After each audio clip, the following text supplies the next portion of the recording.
Good evening. Get comfortable, wherever you are. Pull the blanket up, let your shoulders drop away from your ears, and let the light in the room go as low as you can stand it. Tonight, we are going somewhere very particular. Not a palace, not a great country house, not a ballroom with 1,000 candles. We are going to an ordinary brick house on an ordinary street in North London, on one ordinary Sunday in the year 1878. And we are going to stay there for the whole of it, from the last hours of Saturday night to the moment the bolt slides across the front door, and the house goes dark again. Here is the picture most of us carry of a Victorian Sunday. A day of rest, church bells across the rooftops, a family walking in step under a grey sky, hymns in the afternoon, a joint of beef on a white cloth, and afterward a parlour where everyone sits very still and looks faintly holy. It is the version you find in Christmas cards and in the softer sort of costume drama. It is a day with nothing in it. A pause. A held breath between one working week and the next. That is not the day you are about to live. For the woman who ran a house like this one, Sunday was not the emptiest day of the week. It was the most tightly scheduled day of the week, and the most publicly judged. Every other day of the week, the work she did happened behind a front door, and nobody saw whether it was done well or badly, except the people who lived there. On Sunday, the front door opened, and the entire family walked out into the street at a fixed hour, dressed in their best, in full view of every neighbour on that street, and every other family walking to the same church at the same time. And every single thing that anyone could see about them, the shine on the boots, the whiteness of the collars, the fit of the children's coats, whether they arrived before the service began or slipped in during the first hymn, was a public report on how well she was doing her job, and most of the work that made that possible had to be finished before Sunday started. That is the part almost nobody pictures.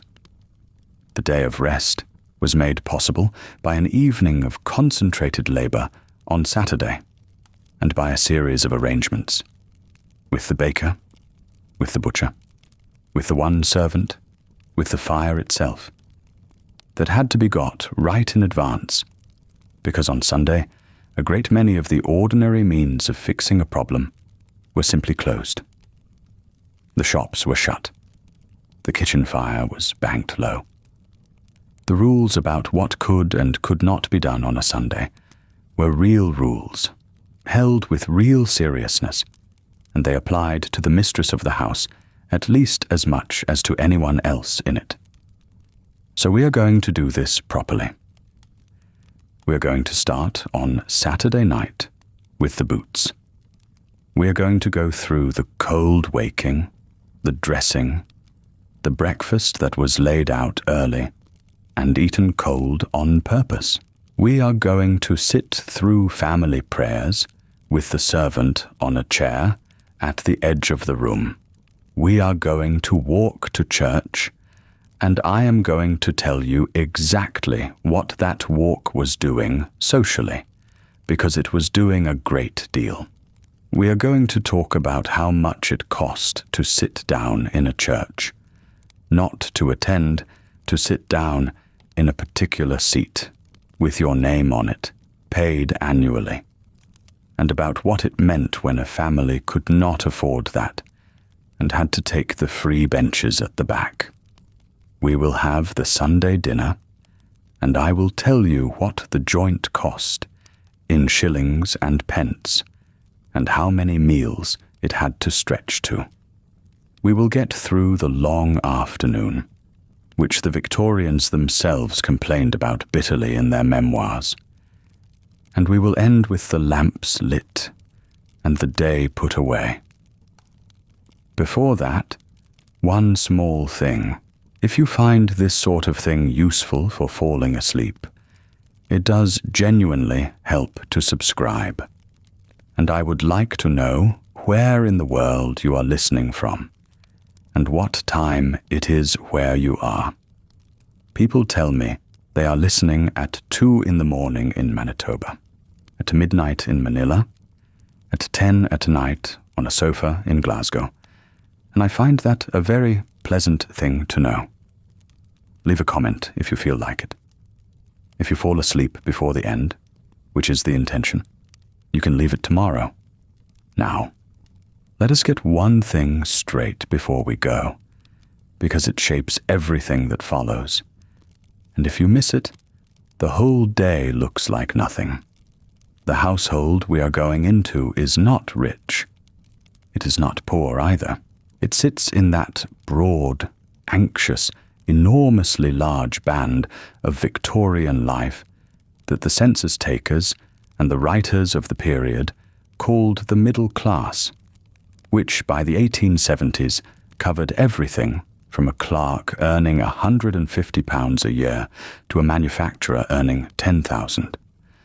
Our house is nearer the bottom of that range than the top. There is one servant, not a cook and a housemaid and a nursemaid and a boy. One girl, a general servant, who does everything, and who is the single clearest marker that this family is respectable rather than working class. That distinction mattered more than almost anything else. A family with one servant and a family with no servant might live in identical houses on the same street, eat similar food, and earn similar money. But one of them was middle class, and the other was not. And everyone on that street knew which was which. Keeping that one girl, and keeping her visible, at the door, at church, walking behind the family, was a substantial part of what the household's money was for. And the second thing to hold on to is this. The great social fiction of a house like this one is that the mistress does not work. She is not a servant. She does not scrub. She does not, in theory, do anything that would raise a sweat or ruin her hands. She manages. She directs. She sits in the parlour and receives. The labour required to maintain that fiction is enormous, and it lands almost entirely on 2 people. Her and the girl. Everything that gets done in that house on a Sunday gets done by one of those 2. And if the girl is out on her half day, which by long custom she is on Sunday for a few hours, then it is done by one, by you. In your best dress, quietly, in the back of the house, where nobody is going to see it, and where the story of a leisured mistress can survive intact until Monday morning. That is the day we are walking into. Not an empty day, a day with a great deal of work in it, arranged so carefully that from the outside it looks like nothing at all. So, let the room go soft. Let your hands unclench. If you are lying on your side, let the pillow take the whole weight of your head, not half of it. There is nothing in the next 2 hours that requires anything of you. You do not have to remember any of it. You are not being tested on the price of a joint of mutton in 1878. And if you drift off somewhere between the church porch and the Sunday dinner, that is exactly what this is for. We are going back 150 years or so, to a narrow house with a bay window and a strip of garden behind it, on a street in Islington, where the bricks are already darkening with coal smoke, and the gas lamps are being lit one by one along the pavement by a man with a pole. It is Saturday evening.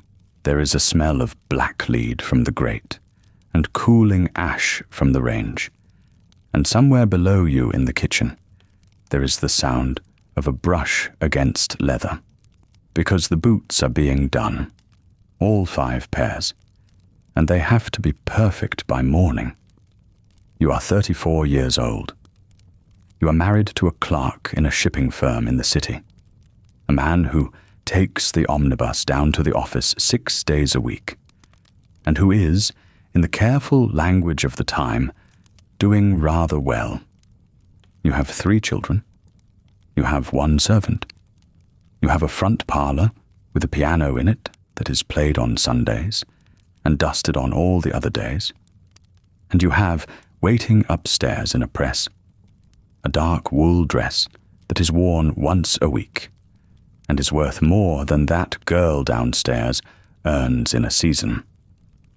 And you have, in front of you, about 18 hours of continuous, invisible, closely watched work, which will be called a day of rest by everyone who sees it. Let us go back and begin where the day actually begins, which is not on Sunday morning at all. It is a little after 8 o'clock on Saturday evening, and the house is doing what it does at this hour every week, which is preparing to appear to have done nothing at all. Begin at the bottom, in the kitchen, because that is where the day before the day of rest is actually happening. The room is below the level of the street, and the window at the far end looks out at a set of area railings and a slice of pavement where boots pass at ankle height.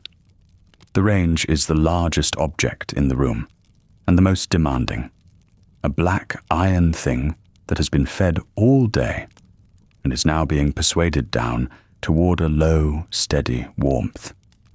Your servant is 19.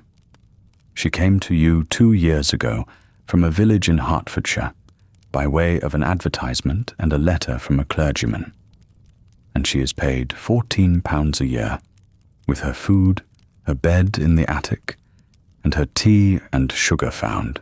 She is the only servant you have.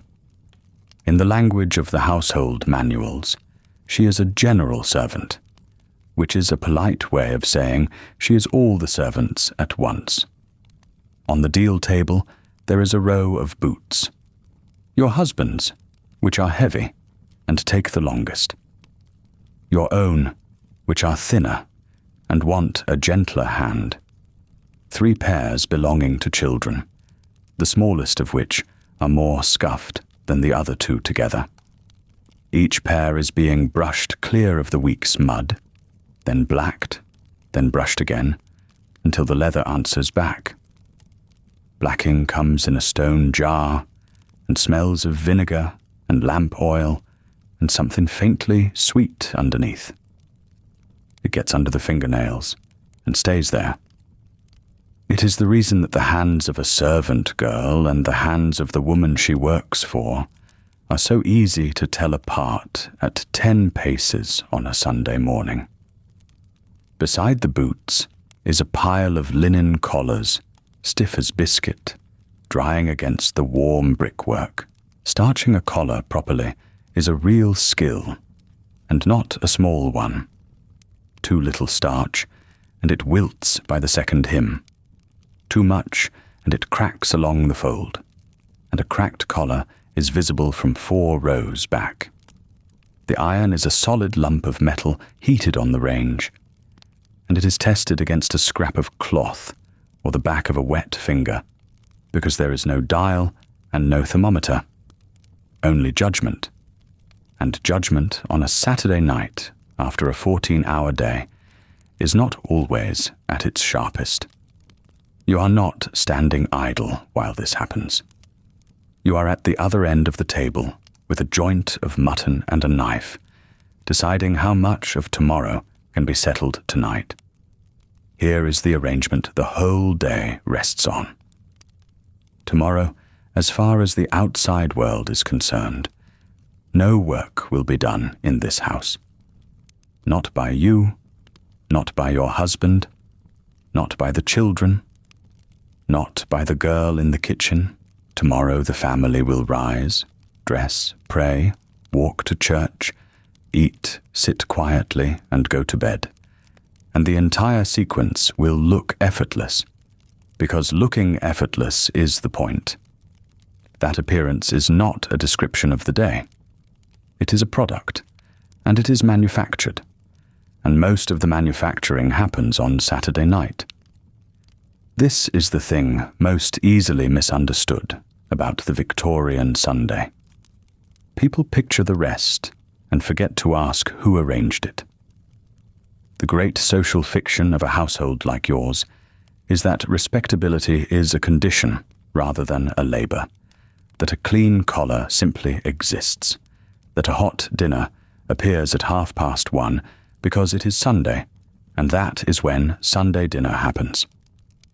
In fact, every visible element of tomorrow has a shadow on Saturday, and the shadow is held up by 2 women, one of whom is 19 and paid £14 a year, and one of whom is you and is paid nothing at all.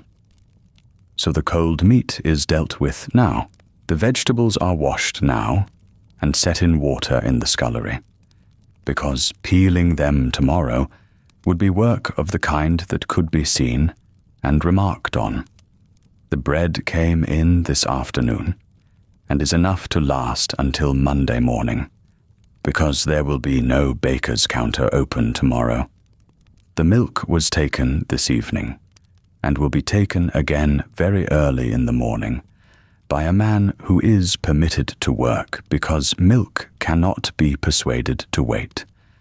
The coals are brought up, all of them, scuttle after scuttle from the cellar, so that nobody has to go down for them tomorrow in front of company. The knives are cleaned. The steps are done. The brass on the front door is polished tonight rather than at 7 tomorrow morning, when a neighbour might see a servant on her knees on a Sunday and draw a conclusion about the house behind her. Consider what it means that a woman scrubbing a doorstep can damage a family's standing, depending only on which morning she does it. That is not hygiene. That is theatre, and everyone in the street is both audience and cast. The reason it works this way is that the Sabbath in this country is not merely a private religious preference. It is an institution with laws, habits, and a very long memory, and it presses on the weak like a weight. The legal frame goes back to an Act of 1677, still in force in your lifetime, which forbade tradesmen, artificers, workmen, labourers, and other persons from doing their ordinary work on the Lord's Day. It was patchily enforced and full of exceptions, but it was real enough to shape the shape of the week. Sitting on top of it are the bylaws of the parish, the pressure of the Lord's Day Observance Society, which was founded in 1831 and spent the century writing letters to newspapers about milk carts and Sunday trains. And, most powerfully of all, the plain expectation of the neighbours, which needs no statute behind it and enforces itself for free. The practical result is a wall that comes down at midnight tonight. The butcher shuts. The baker shuts, though his oven will do one particular kind of business tomorrow that we will come to. The grocer, the draper, the ironmonger, the stationer, all shut. In many parishes, the public houses open only in restricted hours. Barbers do not shave. The pawnbroker, whose shop is one of the great load-bearing structures of working-class London, is closed, which matters enormously in poorer streets than yours, because pawning is how a great many families move money from one end of the week to the other. Whatever is not in the house by tonight will not be in the house until Monday, which is why the last errand of Saturday evening is a rush that has nothing spiritual about it whatever. Go and stand at the end of your street at 9 o'clock, and you can watch it. The shops are still lit, and the traders are calling, and the meat that has been out on the marble all day is coming down in price by the minute, because none of it will keep until Tuesday. Women are buying at 9 and 10 at night, deliberately, because a shilling goes further at that hour. Some of them have waited all evening for their husbands to be paid, since wages in many trades are handed over on Saturday night, sometimes in the public house itself, and a family's whole week can hinge on how much of the packet survives the walk home. You do not shop at 9 o'clock.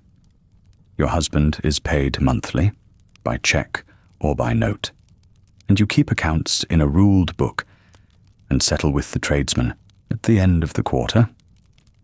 That difference between the family that buys at 9 on Saturday and the family that settles quarterly is one of the sharpest class lines in the whole city, and it is almost invisible in photographs. Still, the wall comes down on you too. If you have forgotten the mustard, you go without mustard.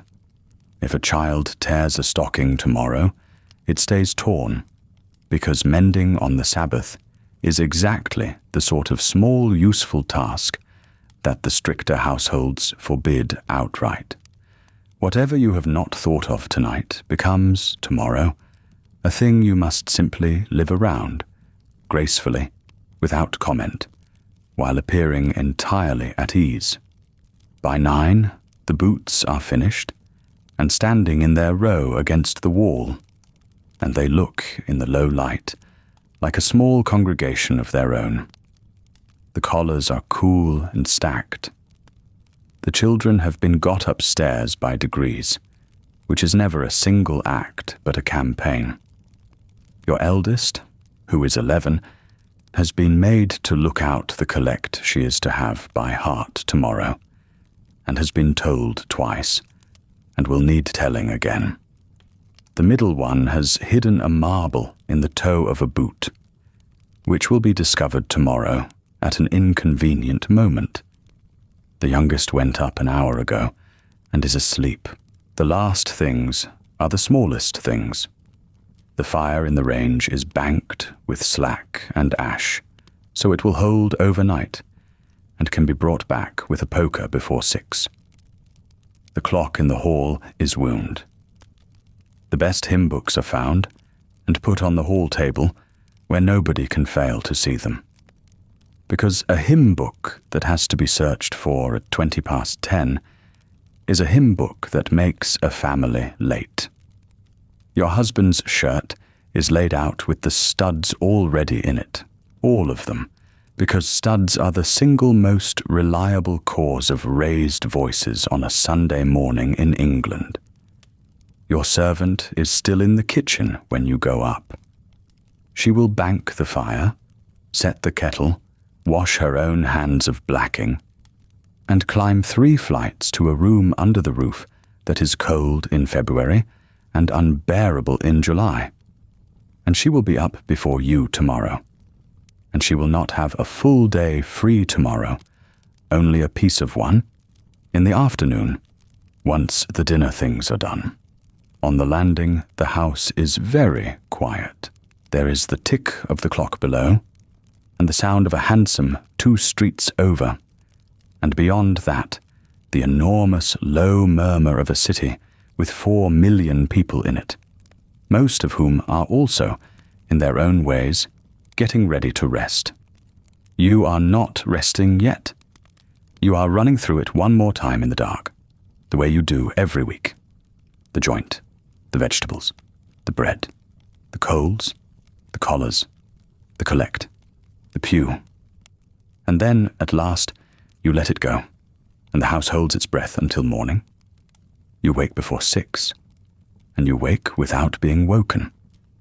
Because after 11 years of this, your body has learned the hour on its own, and no longer trusts a clock to do it for you. The room is cold.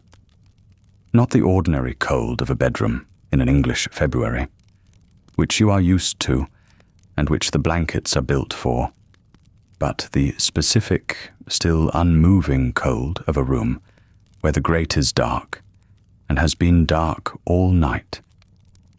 There is no fire in a bedroom in a house like this. Fires in bedrooms belong to people who are ill, or to people with a great deal more money than a shipping clerk brings home.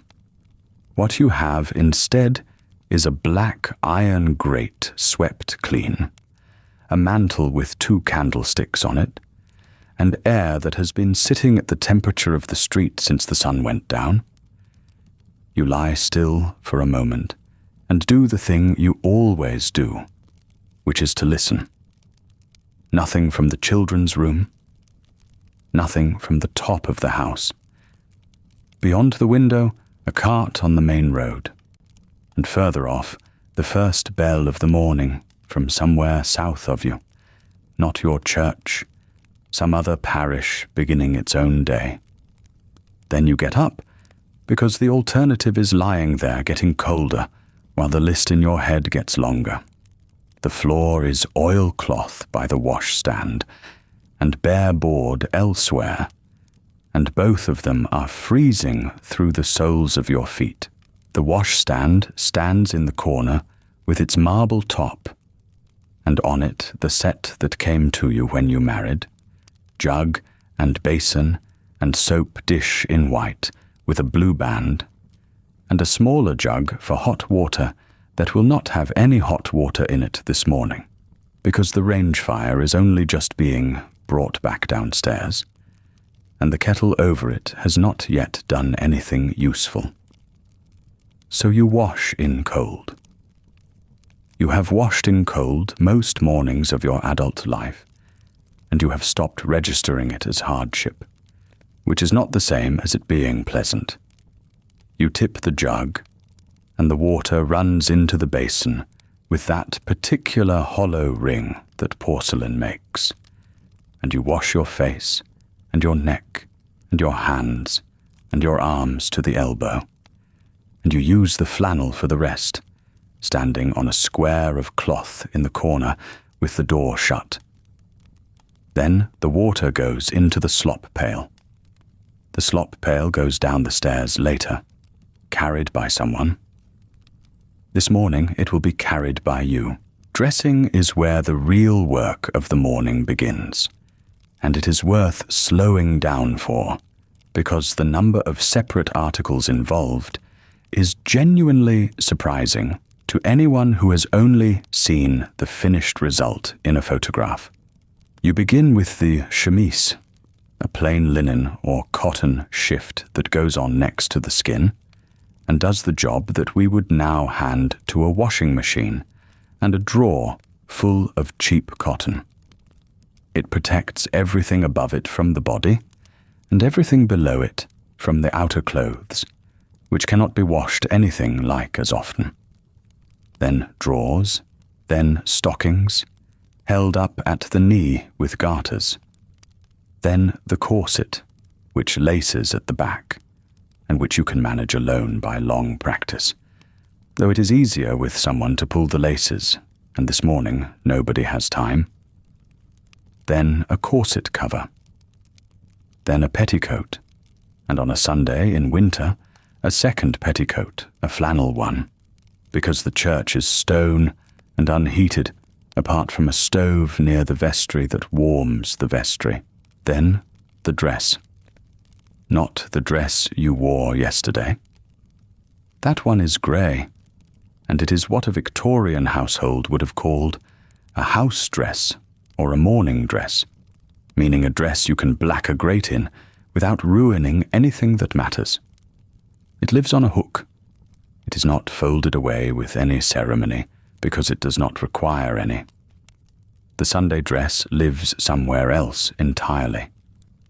It is kept in the press on the landing, hung, brushed, with the sleeves stuffed with tissue or clean rag to keep their shape, and a strip of camphor or a muslin bag of lavender near it against the moth.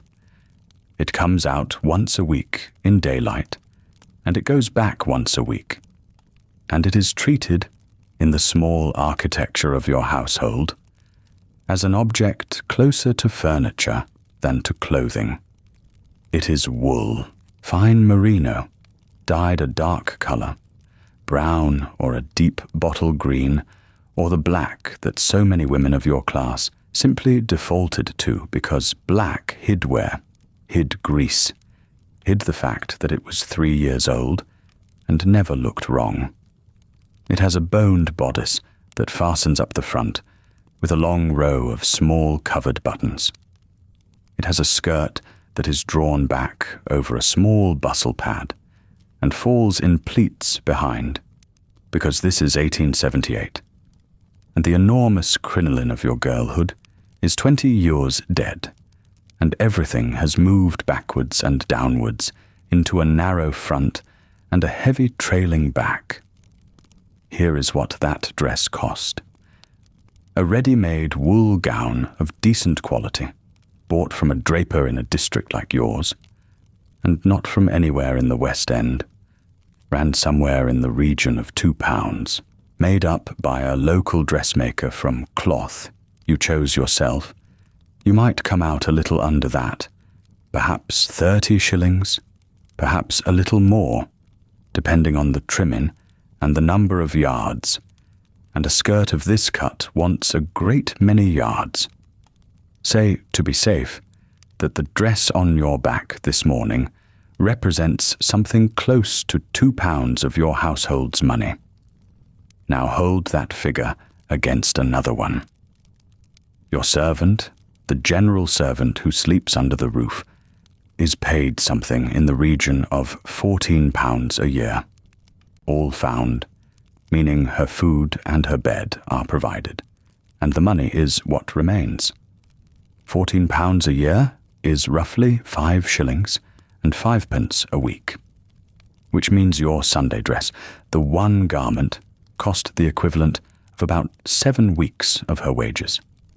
Nearly 2 months of one human being's paid labor, hanging on a hook on a landing, worn for perhaps 5 hours a week. And it is not extravagance. That is the thing that catches people. You own 2 good dresses, and one of them is this. You are not a woman with a wardrobe. You are a woman with a garment that must last 5 years, be respectable in a church where 60 families can see it, and be turned, rebraided, retrimmed, and let out at the seams as the years and your body require. It is expensive precisely because it has to survive. Over it, in this weather, a mantle or a short jacket, wool, dark. Then the bonnet, which is small by now, and set forward on the head and tied under the chin, and which has been retrimmed with new ribbon at some point in the last 12 months, because ribbon is cheap, and a new ribbon can carry an old bonnet a long way. Then gloves, which are not optional, and which are the article of clothing most likely to give you away, because gloves show every mark and cannot be hidden behind anything. Then a handkerchief. Then the prayer book, and that is roughly 15 separate items, on one body, most of them fastened by hand, in a cold room, before 7 o'clock in the morning. Downstairs, the range is going. You can tell before you reach the turn of the stair, because there is a change in the air of the house, a thinness lifting off it. Your servant has been up since 5:30. She has raked out yesterday's ash, laid the fire, black-leaded the front of the range, carried coal, filled and set the kettle, unbolted the back door, taken in what needs taking in, and swept the passage. This is before she has eaten anything. And here is the arithmetic that runs underneath this entire day. She is entitled, by the custom of the trade, and by the terms she agreed when she came to you, to a half-day on Sunday.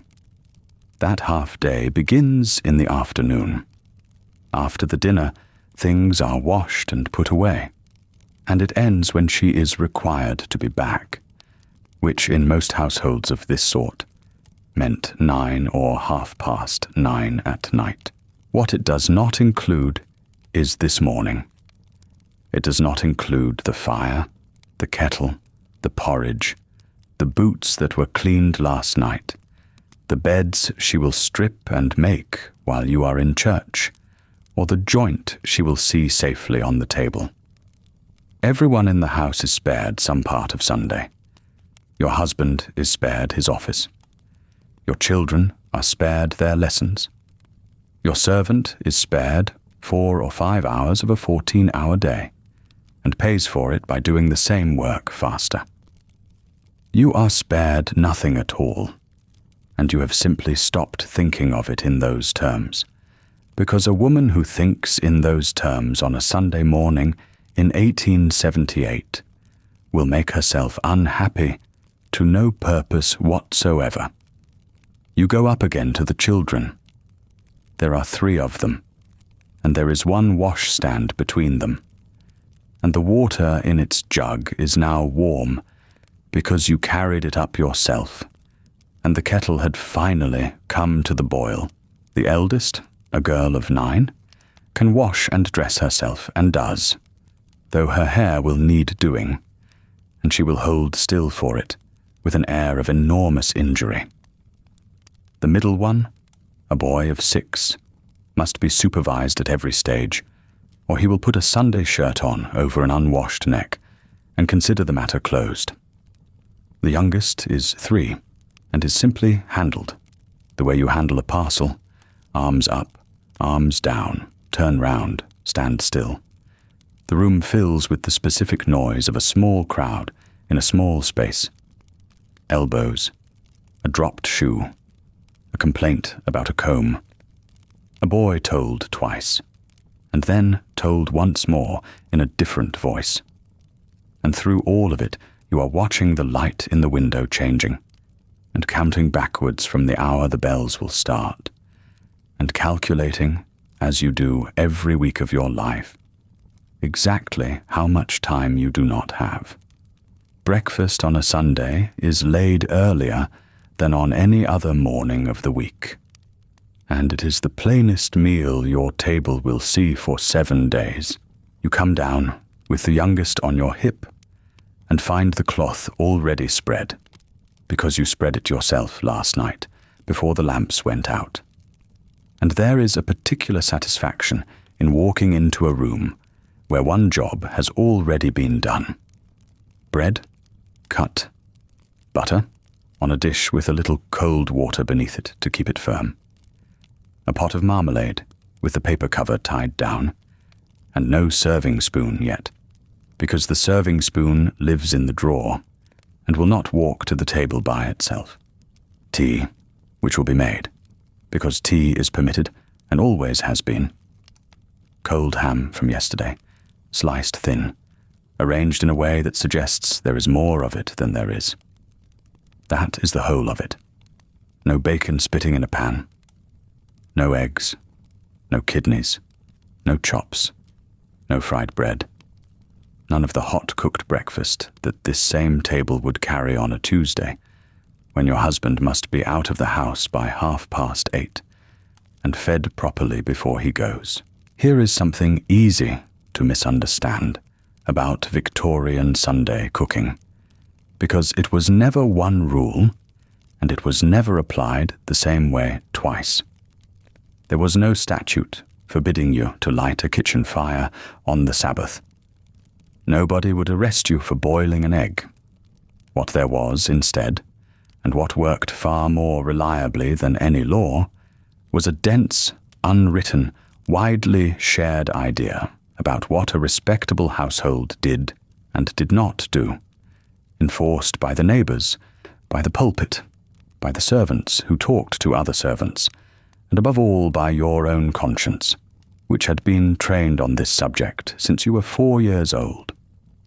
The idea ran roughly like this.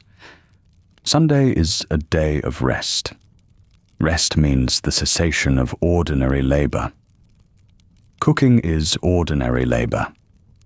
Therefore, a household ought to reduce its cooking to the smallest quantity compatible with feeding itself, and everything that can be prepared in advance ought to be prepared on Saturday. The consequence, in a house like yours, is that Saturday afternoon is spent cooking food that will be eaten cold on Sunday morning and Sunday evening, so that the middle of Sunday can hold one hot meal and no more. The ham on this table was boiled yesterday. The bread was bought yesterday because the baker will not open today. The butter was fetched yesterday. Even the tea, though it is made fresh, is made on a fire that will be lit once and kept in all day rather than allowed to die and be built again. And this brings us to the single most useful arrangement in the whole of Victorian working life, which is the baker's oven. A baker's oven, in 1878, is a large brick chamber that has been brought up to a very high heat overnight for the morning's bread. By 8 or 9 on Sunday morning, that bread is out, the shop is shut for the day, and the oven is still enormously hot and doing nothing at all. It will hold that heat for hours, and the baker, being a businessman with an idle asset, sells the use of it. So on a Sunday morning, in every street of every working district, and a good many respectable ones, you will see a procession of women and children carrying dishes. A joint of meat in a tin with potatoes packed round it. A pudding under a cloth. The dish is handed in at the baker's door. A token or a chalk mark identifies it. A penny or twopence changes hands. And the whole street's dinner goes into a single oven together and cooks while its owners are in church. For a penny, you get your Sunday dinner cooked without lighting a fire, without a cook standing over it, without anyone in your house doing a stroke of Sabbath labor. The baker does the labor, which is a piece of theological arithmetic that everybody involved understood perfectly well and nobody examined too closely. His conscience is his own affair. You use the baker. A great many people of your exact standing use the baker and would rather not be seen doing it, because there is a faint smell of the poor about a dish carried through the street, and a household with a proper kitchen and a proper range is supposed to be beyond it. Your compromise is that the boy from next door but one carries it and is given a halfpenny, and nobody discusses it. Now, consider how differently this same rule lands 1 street over, and then 5 streets over. In a house with 5 servants and a professed cook, Sunday changes almost nothing about the food. There is a cook who is paid £30 a year to produce dinners, and she produces 1.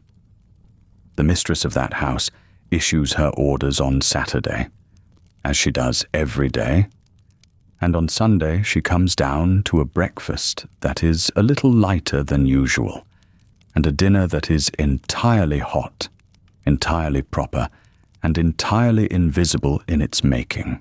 The doctrine of Sabbath rest is honored in that house by the mistress and the daughters and the sons, who do no work, and it is set aside in the basement by 4 women and a boy, who work exactly as hard as they did on Saturday, and possibly harder, because there is a joint and there are visitors.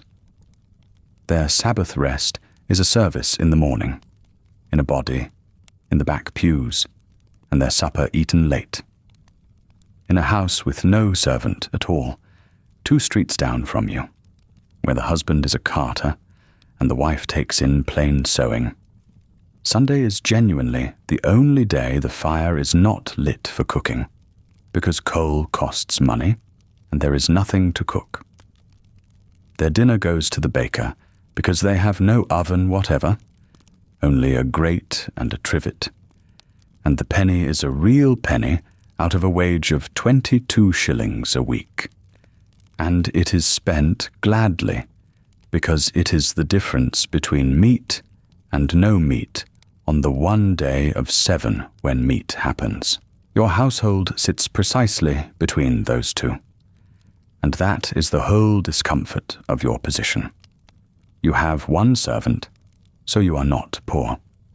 You have only one servant, so you are the second pair of hands. The doctrine of rest applies to you in full, in public, and does not apply to you at all, in fact. The children come down and are inspected. This is not a loving ritual, and it is not an unkind one. It is a procedure, and it happens at the foot of the stairs where the light from the fanlight falls, because you have learned that you cannot see a dirty air in the parlour. Hands first, turned over, palms and backs. Nails, which are the perpetual battle, and which will be dealt with by a small pair of scissors kept in your workbox. Because a child who is presented at church with dirt under his nails is not a child with dirty nails. He is a mother who does not care. Necks. Behind the ears, which is where the 6-year-old's efficiency in washing reliably stops. Hair. The girl's plaited and retied, because the ribbon has already slipped and will slip again by 11. Boots. Held up and looked at, and the eldest sent back because there is a mark on one toe that was not there when the boots went into the row last night. The 3-year-old is simply turned round once and pronounced acceptable, because she has been dressed by you, and you know what is under the pinafore. None of this is grand. All of it is compulsory.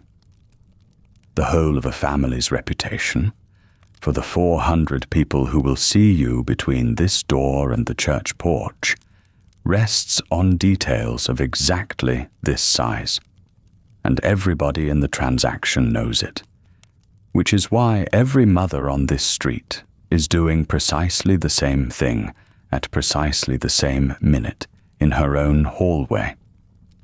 They eat quickly, and they eat little, because they have been told that a heavy breakfast makes a restless child in a pew, and because there is not much on the table to be heavy about. Bread and butter, a slice of ham for the 2 eldest, weak tea with a great deal of milk for the girl, and milk alone for the others. The youngest is given crusts and manages them badly. You eat standing, mostly, which you would deny if asked, and you drink a cup of tea that has gone lukewarm while you were retying a ribbon. Then your husband comes in with the book under his arm, and the room changes. He sits at the head of the table, and the children stop talking without being told, and the servant, who has been coming and going with the hot water, stands quite still by the door with her hands in front of her. He opens it, finds the place, and reads a psalm aloud in the voice he keeps for this, which is not his ordinary voice, and is a little slower and a little lower, and carries the faint suggestion of a pulpit. He is not a pious man in any particularly warm sense. He is a clerk in a shipping firm, who believes sincerely and without much examination that a household ought to be conducted in a certain way, and that a father reads to it, and that a house where this does not happen is a house sliding towards something. You listen with your hands in your lap and your eyes on the 6-year-old, who is at the edge of his ability to sit still. And what strikes you, if you let it strike you, is the arrangement of the room. Everyone is turned towards him. The whole geometry of the table, which is your table, which you laid, which you will clear, has quietly rotated so that its purpose is to be an audience. He reads for 4 minutes. It is one of the few moments in the entire week when nothing whatever is being asked of your hands. The psalm ends. He closes the book. The room breathes out. The 6-year-old moves at last, and you are on your feet before the last word has properly settled, because the plates must go down, and the bells will begin in 40 minutes. The plates go down. The plates come up. There is a stretch of perhaps 12 minutes in which 4 people eat and 1 woman does not sit. And then the table is cleared, and the cloth is folded, and the household moves through into the parlour, because the psalm at breakfast was not the prayers. The psalm at breakfast is a kind of overture. The prayers are a separate event with a separate room, and everyone in the house knows the difference. The parlour on a Sunday morning has been prepared for this. You did it last night, or rather you and the servant did it between you, in that last half hour when the rest of the house had gone up. The chairs have been turned.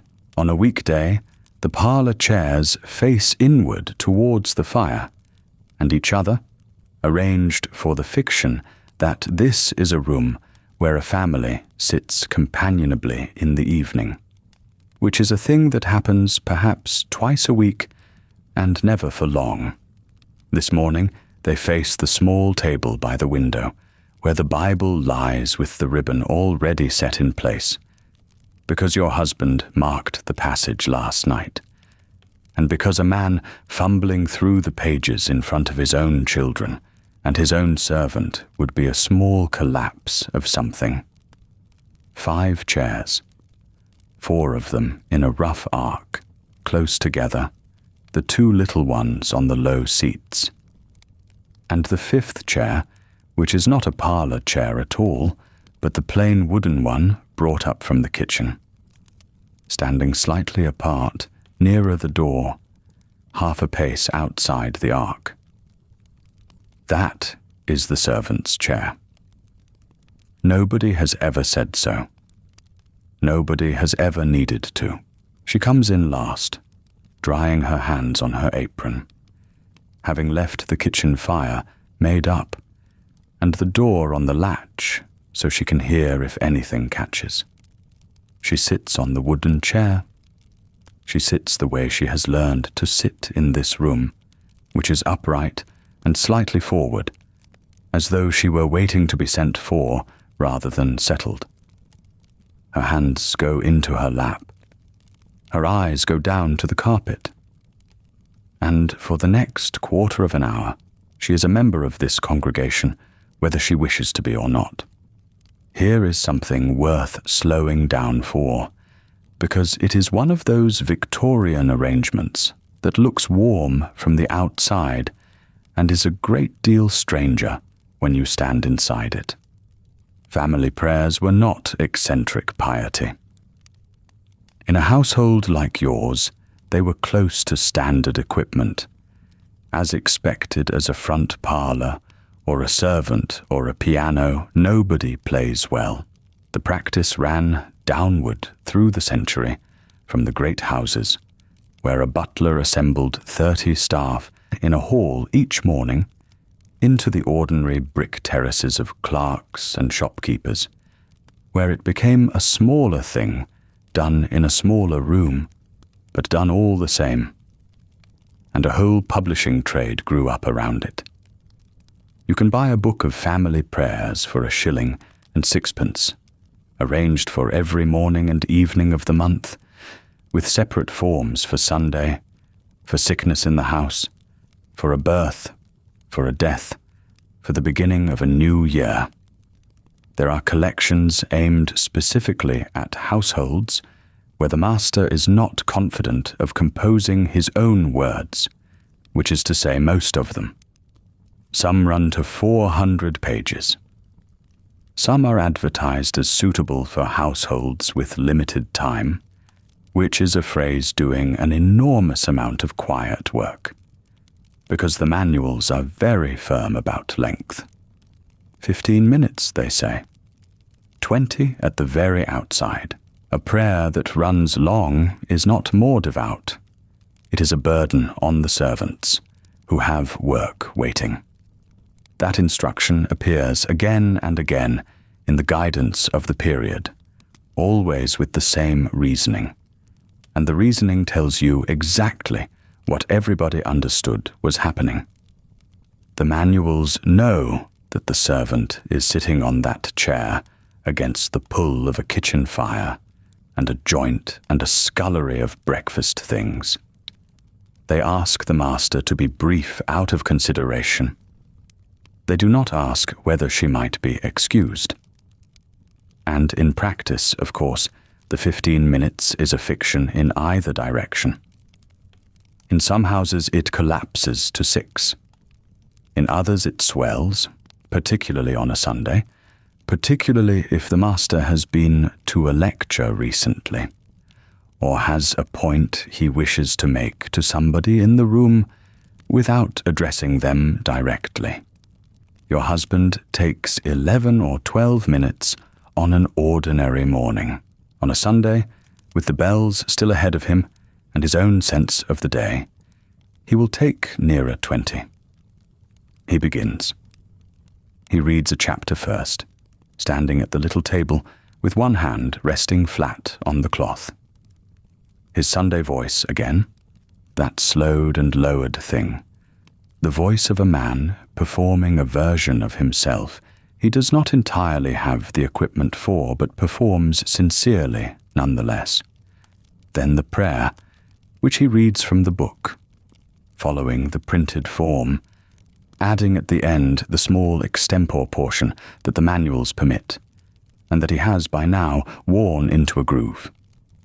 The household, the parish, those at sea, an aunt in Norfolk, whose health has been indifferent for 11 years. Everyone kneels for that part. You turn and kneel at your chair, and the children turn and kneel at theirs, and the servant kneels at hers, on the bare boards just past the edge of the carpet, because the carpet does not reach the door. Stay with that for a moment, because the room is telling you something it would never say aloud. Everything in this arrangement is designed to look like inclusion. She is in the room. She is prayed for by name at Christmas. The manuals of the period speak with real feeling about the household gathered as one body, master and servant equal before God, the great levelling of the morning. And in the theology that is true, and some of the people saying it meant it entirely. But the chair is wooden, and the chair is by the door, and the carpet stops short of it, and her attendance is not a choice she made. It is a term of her employment, as much as the wage and the half-day and the attic room. Advertisements for domestic servants in this decade say so directly. A girl seeking a place understands that a house where prayers are read is a house where she will attend prayers. Her own convictions are not consulted at any point in the process. If she were chapel rather than church, if she were a Roman Catholic girl from a Liverpool family, if she believed nothing much at all, none of that would appear anywhere in the arrangement. She would still be on the wooden chair at 10 minutes past 9 with her hands in her lap. That is what the geometry of the room states. Everyone here is equal before God, and everyone here knows precisely where to sit. You are aware of it in a low, undramatic way that you have never once put into words, and would not, and probably could not. It is simply a fact about your parlour, like the draught from the window, and the mark on the wall where a picture used to hang. The prayer goes on. And now, the 6-year-old, whose entire morning has been a slow accumulation of sitting still, reaches the end of what he has. He begins to sway. Then he begins to work at a loose thread on the chair braid with one finger. Absorbed, systematic, the way a child becomes when he has found something to do at last. The braid on that chair has already lost most of an inch to him over the past month. You do not speak. You do not touch him.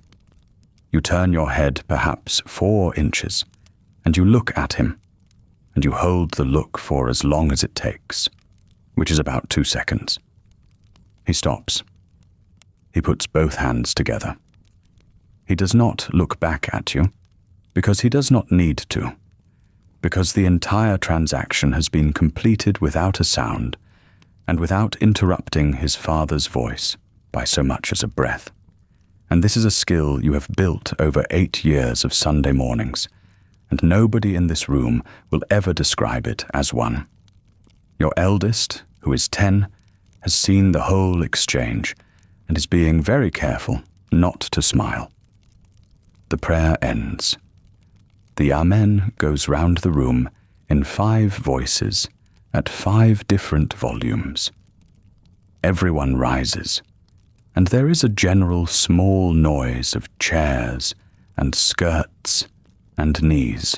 And here is the point at which the morning changes gear, because the clock on the mantelpiece says 22 minutes past 9, and the bells will start at 20 to 10, and the church is 11 minutes away if nobody dawdles, and 13 if the middle child does what she does at the corner where the horses stand.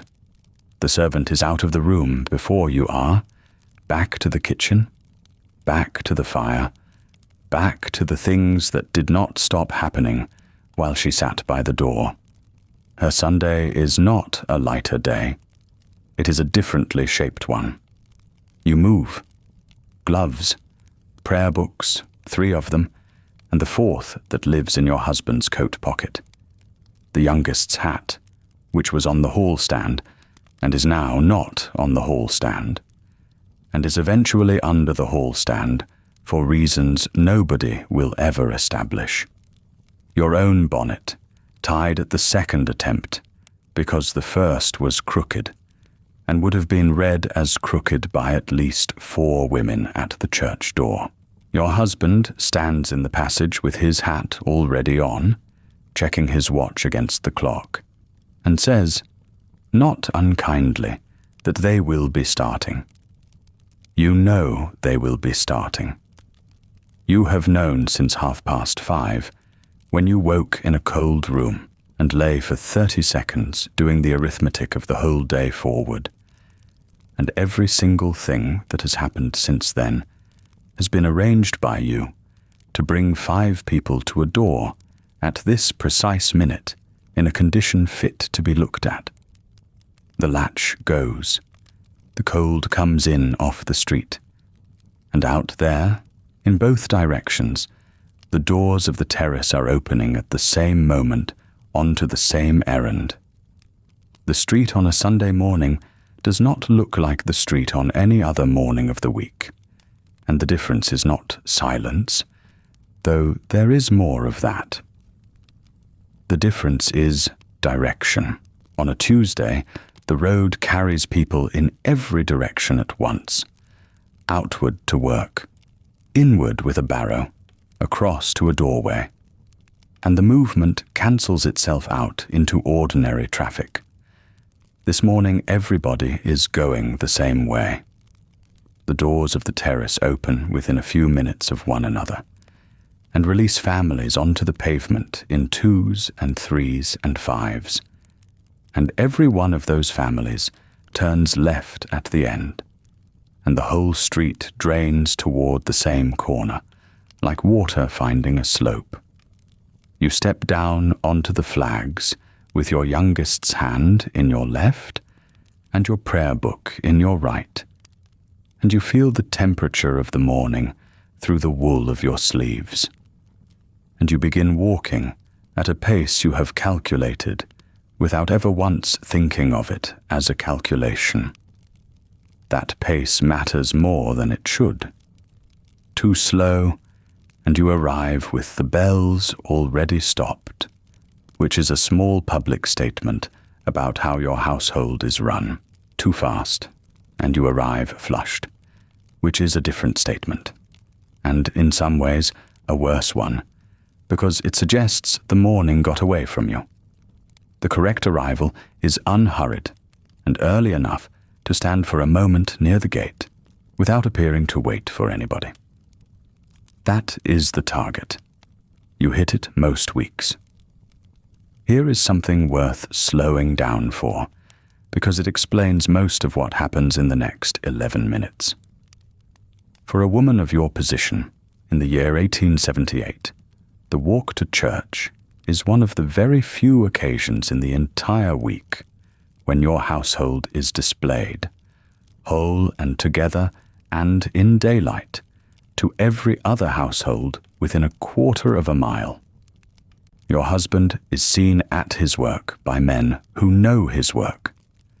Your children are seen by a schoolmaster and by other children.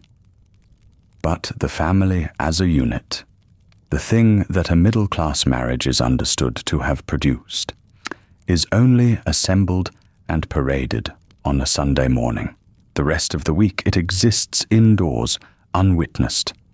So the walk is not incidental to the church-going. In a real sense, it is the church-going, or at least it is the half of it that the neighbors can grade. And they do grade it. Not maliciously, most of them, and not consciously, some of them. But there is a reading being done on both sides of the road, and the categories are consistent enough that any woman on this street could tell you them without being asked. How clean are the children's boots? Is the boy in a jacket that fits him now, or a jacket that fitted him 2 years ago? Does the wife's dress belong to this decade? Is the fabric of it wool, or is it something thinner, pretending to be wool at a distance? Is there a servant walking behind? And if there is she walking behind at the correct distance, which is close enough to be attached to you, and far enough to be plainly not one of you? Your servant is not with you this morning. She is at the kitchen fire with a joint and a set of instructions. In a household, one rung above yours, she would be walking 8 feet back in a bonnet you paid for, and the neighbors would read that too. The prayer book is part of the costume. You are carrying yours in your bared hand, where it can be seen. And you did not decide to do this either. The book is dark and worn at the corners in the particular way that indicates use rather than neglect. And it is the third most eloquent object on your person after the dress and the gloves. The gloves are the second. They are kid, they are cleaned rather than new. And cleaning gloves is a small domestic craft in itself, involving a rag and a little spirit, and a great deal of patience at a kitchen table on a Saturday night. New gloves every season is not within your means.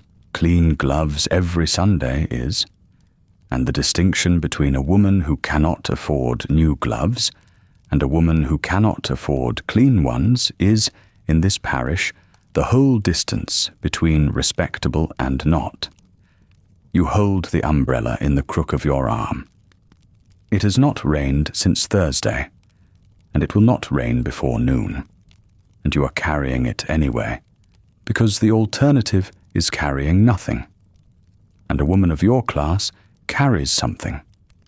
At the corner, the horses. 2 of them, standing in the shafts of a stationary van outside the public house, which is shut and will stay shut until the afternoon. Your middle child stops dead, as she does, and puts her whole attention into the nearer horse's nose. You do not scold her in the street. You put 2 fingers on her shoulder blade and apply the exact pressure that means, come along. And she comes along, and the entire correction is invisible to anyone more than 4 feet away. This too is a skill, and you have been refining it for 9 years. The families ahead of you and behind you are performing the same small operations. A boy is having his collar straightened at the curb by a mother who does it without breaking stride. A man is transferring his hat from his head to his hand and back again as the pavement narrows. Everybody is walking at more or less the same speed, because everybody is aimed at the same bells, and the effect is of a slow tide moving toward the corner of the road, where the church tower shows above the roofline. Now the greetings, which are where the real machinery shows. Approaching from the side road is a family you know slightly. The husband keeps a small stationer's shop 2 streets over. It is his own shop, which is a point in his favor, and it is a small one in a modest street, which is a point the other way, and his wife's dress this morning is a good one that you have seen on 4 previous Sundays. Your husband raises his hat. Their husband raises his hat. You incline your head perhaps 15 degrees and produce a smile of a very specific temperature, warm but not detaining, and she does the same. And both of you say good morning, and nobody stops walking. The whole transaction takes under 3 seconds and settles, to the satisfaction of everyone involved, that the 2 households are acquainted, cordial, and of roughly comparable standing, with the balance possibly a shade in your favor on account of your husband's employer being a firm of some size. 40 yards further on, a different encounter. The family coming out of the wide door with the fanlight belongs to a solicitor. Their house has an area railing that is painted every 2nd year, a cook and a housemaid, and a girl who does the rough work, and a garden at the back with a tree in it. The wife's dress is silk, not the good silk of the truly rich, but silk in the middle of a Sunday morning, in this parish, which is the point. Your husband raises his hat a fraction earlier than he did before, and holds it a fraction longer. The solicitor returns it pleasantly. His wife says good morning to you, and uses your name, which is a kindness and also a demonstration, since it establishes that she can be gracious downward, without any risk to herself. You say good morning and use hers, and you do not extend the exchange, because extending it would be your decision to make, and it is not your decision to make. She may stop and speak to you. You may not stop and speak to her. Whether she does depends on whether she wants something, or has heard something, or is in a mood to be pleasant in front of witnesses. This morning, she does not stop. She smiles and passes, and the smile was perfectly genuine, and it changed nothing. 15 years of this, and you can perform the entire grammar without thought. Who is greeted first? Who waits to be greeted? Whose name is used aloud, and whose is not? How far you turn your body toward a person, which is the single clearest signal in the whole system, because turning your shoulders toward someone announces availability for conversation, and keeping them square to the road announces the opposite. And every woman on this pavement reads shoulders the way a clerk reads a column of figures. Your eldest is watching all of it. He is 9, and he has begun in the last year to notice that his mother behaves differently toward different people on the same street. And he has not yet worked out the rule. He will. Everybody does, eventually, and mostly nobody teaches it to them directly. It arrives by observation, on Sunday mornings, on pavements, in the 11 minutes between a front door and a church gate. The bells change. They have been ringing since 22 in the loose, scattered way that means the doors are open. And now they narrow into the single note that means the doors will not be open much longer. The pace of the whole street lifts perhaps a quarter step. Nobody runs. Running is unthinkable. But the tide moves. The railings begin, and then the gate, and then the path, and then the crowd of families thickening at the porch and sorting itself out with a patience that is only partly religious. Somebody's grandmother is being helped up the 2 shallow steps.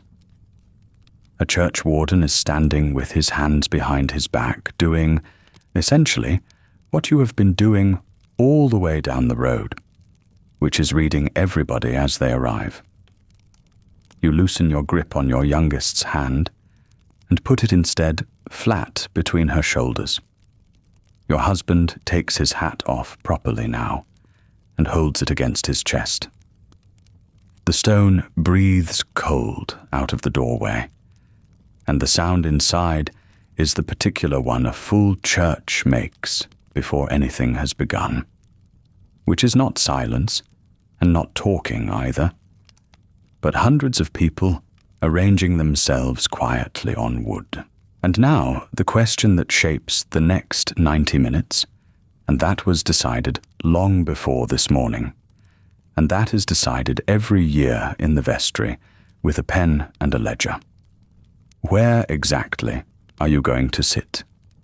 The answer is that you sit 11 rows back on the left-hand side, on the aisle end, because that is the seat your husband's firm's chief clerk recommended when you moved into the parish 4 years ago, and because it costs your household 10 shillings a quarter, which is £2 a year, which is rather more than you would like, and rather less than you would need to spend to sit any further forward. The pew is yours, in the sense that a railway compartment is yours once you have bought the ticket. It has a small brass frame screwed to the end of it, and inside the frame is a card, and on the card is your husband's name, written in the vestry clerk's copper plate with the initial letters swollen and confident. Nobody else will sit there. If your family fails to arrive by the second hymn, a sidesman may quietly seat a stranger in the empty space, and that stranger will be moved on afterwards without either of them saying anything about it, and everybody understands the arrangement perfectly. This is worth slowing down for, because the modern assumption about a Victorian church is that it was the one building in the whole of England where the classes actually mixed, and that assumption is half true in the way that most comfortable assumptions are half true. Everybody is in the same room. Nobody is in the same place. The system is called pew rent, and it worked more or less like a subscription. A parish church cost money to keep. There was a vicar to pay, and a curate under him if the parish could afford one, and an organist, and a verger, and a parish clerk, and coal for the stove, and gas for the lamps, and repairs to a roof that had been leaking since before anybody currently alive was born. Some of that came from endowments and old bequests. A great deal of it came from letting the seats. The best pews near the front, warm, close to the pulpit, with good sight lines and a door that closed, went for £2 or £3 a year, and sometimes a good deal more in a fashionable district. The middling seats, which is what you have, went for something in the region of 8 to 12 shillings a quarter. Further back and up in the galleries, the price fell away to a few shillings a year, or to nothing at all. Because at the back, and in the side aisles, and in whatever awkward corners the architecture left over, there were the free seats. Every church had some. Certain churches, built with money from the great church-building acts earlier in the century, were obliged to have a good many, and had them marked, sometimes carved into the woodwork itself, with the word free.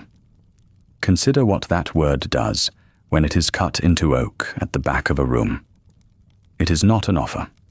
It is a label, and it labels the person sitting under it as decisively as the brass card labels you. So the seating plan of this building, which was drawn up by a committee and approved in a vestry meeting, and is kept as a folded sheet in a drawer, is also an income map of the parish. If you knew nothing at all about the 900 people in this room, and you were handed that sheet, you could reconstruct the neighborhood's entire social order from it in about 10 minutes. Front and center, the family that owns the brewery, the 2 solicitors, the surgeon, a retired India man whose money nobody inquires about too closely. The middle, which is you, clerks, small traders, a schoolmaster, a builder doing well enough to employ 5 men. The back and the galleries, the labourers, the laundresses, the boy who holds horses on Upper Street, the widow who does plain sewing at a penny an hour, and who is here every single week without fail, and who has never in her life sat further forward than the last 4 rows. And the point, the sharp point of the whole thing, is that this is not a secret. Nobody has hidden it.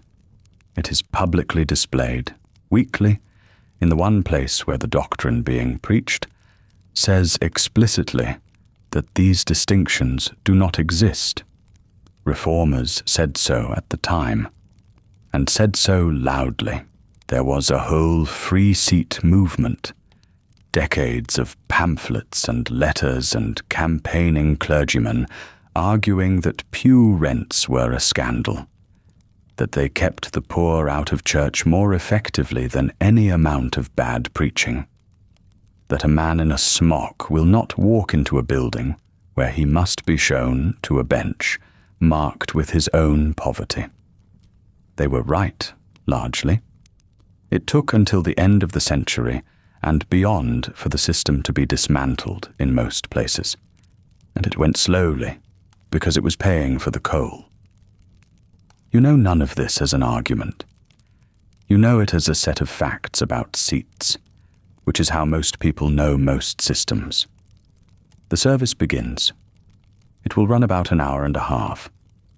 Morning prayer, which is the long one, with the psalms appointed for the day, and the 2 lessons, and the canticles, and the litany if the vicar is in a thorough mood, and then hymns, and then the sermon, which is the part everybody measures.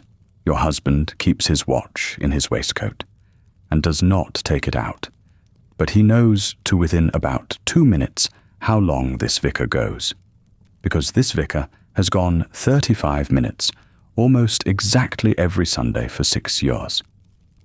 Some men are known for going 20. A man who goes 50 is discussed on the way home, and not warmly. The physical business of it is more strenuous than people now imagine. You stand for the hymns and the canticles. You kneel for the prayers, on a board or a thin hassock, on stone that is holding the cold of the week inside it. You sit for the lessons and the sermon. Up and down, perhaps a dozen times, and you are doing it in the full architecture of a Sunday dress. Chemise, drawers, corset, 2 petticoats, the dress itself with its weight of wool in the skirt and its bones in the bodice, and over that a jacket and gloves and a hat pinned in 3 places.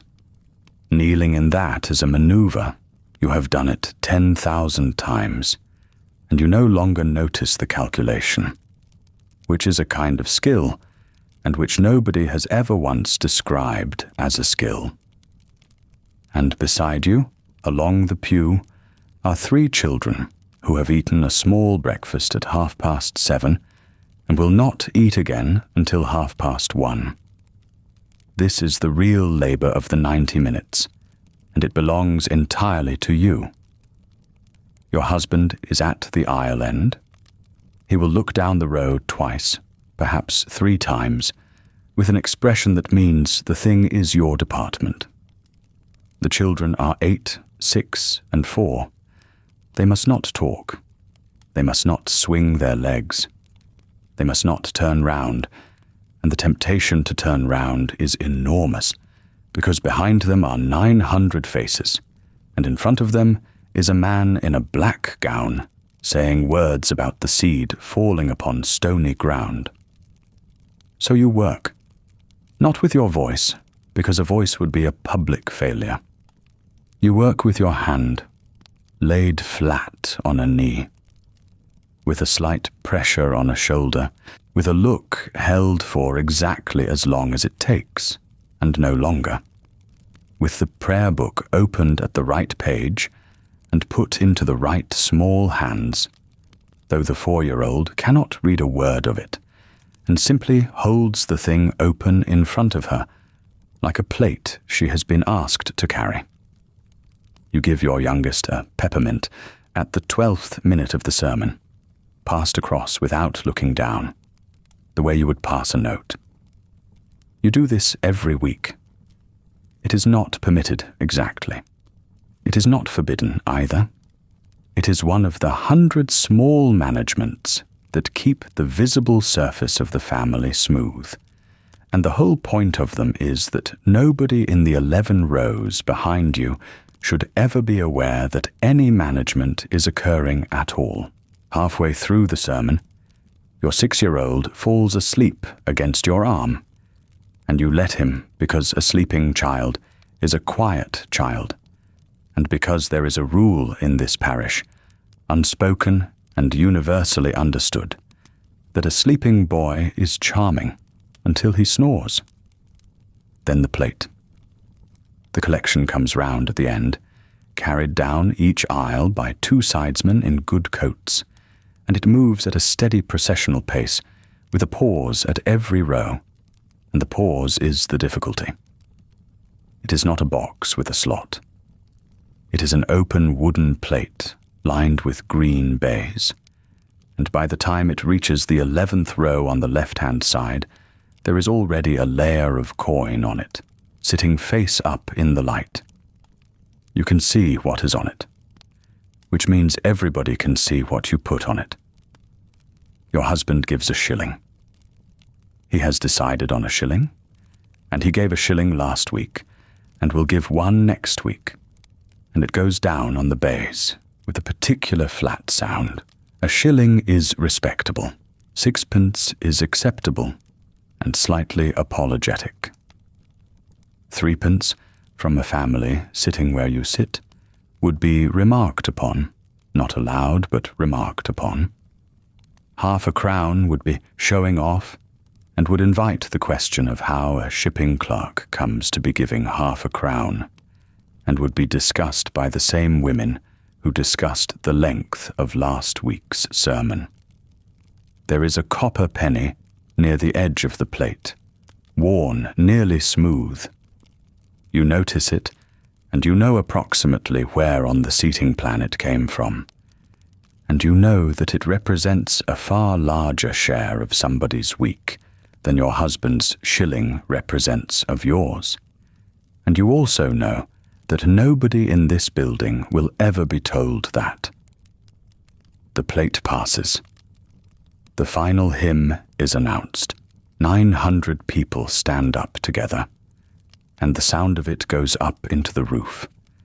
And for about 4 minutes, the arrangement of the room genuinely does dissolve, because a large number of ordinary voices singing in a stone building is a physical event, and it does not care in the least what anybody paid for their seat.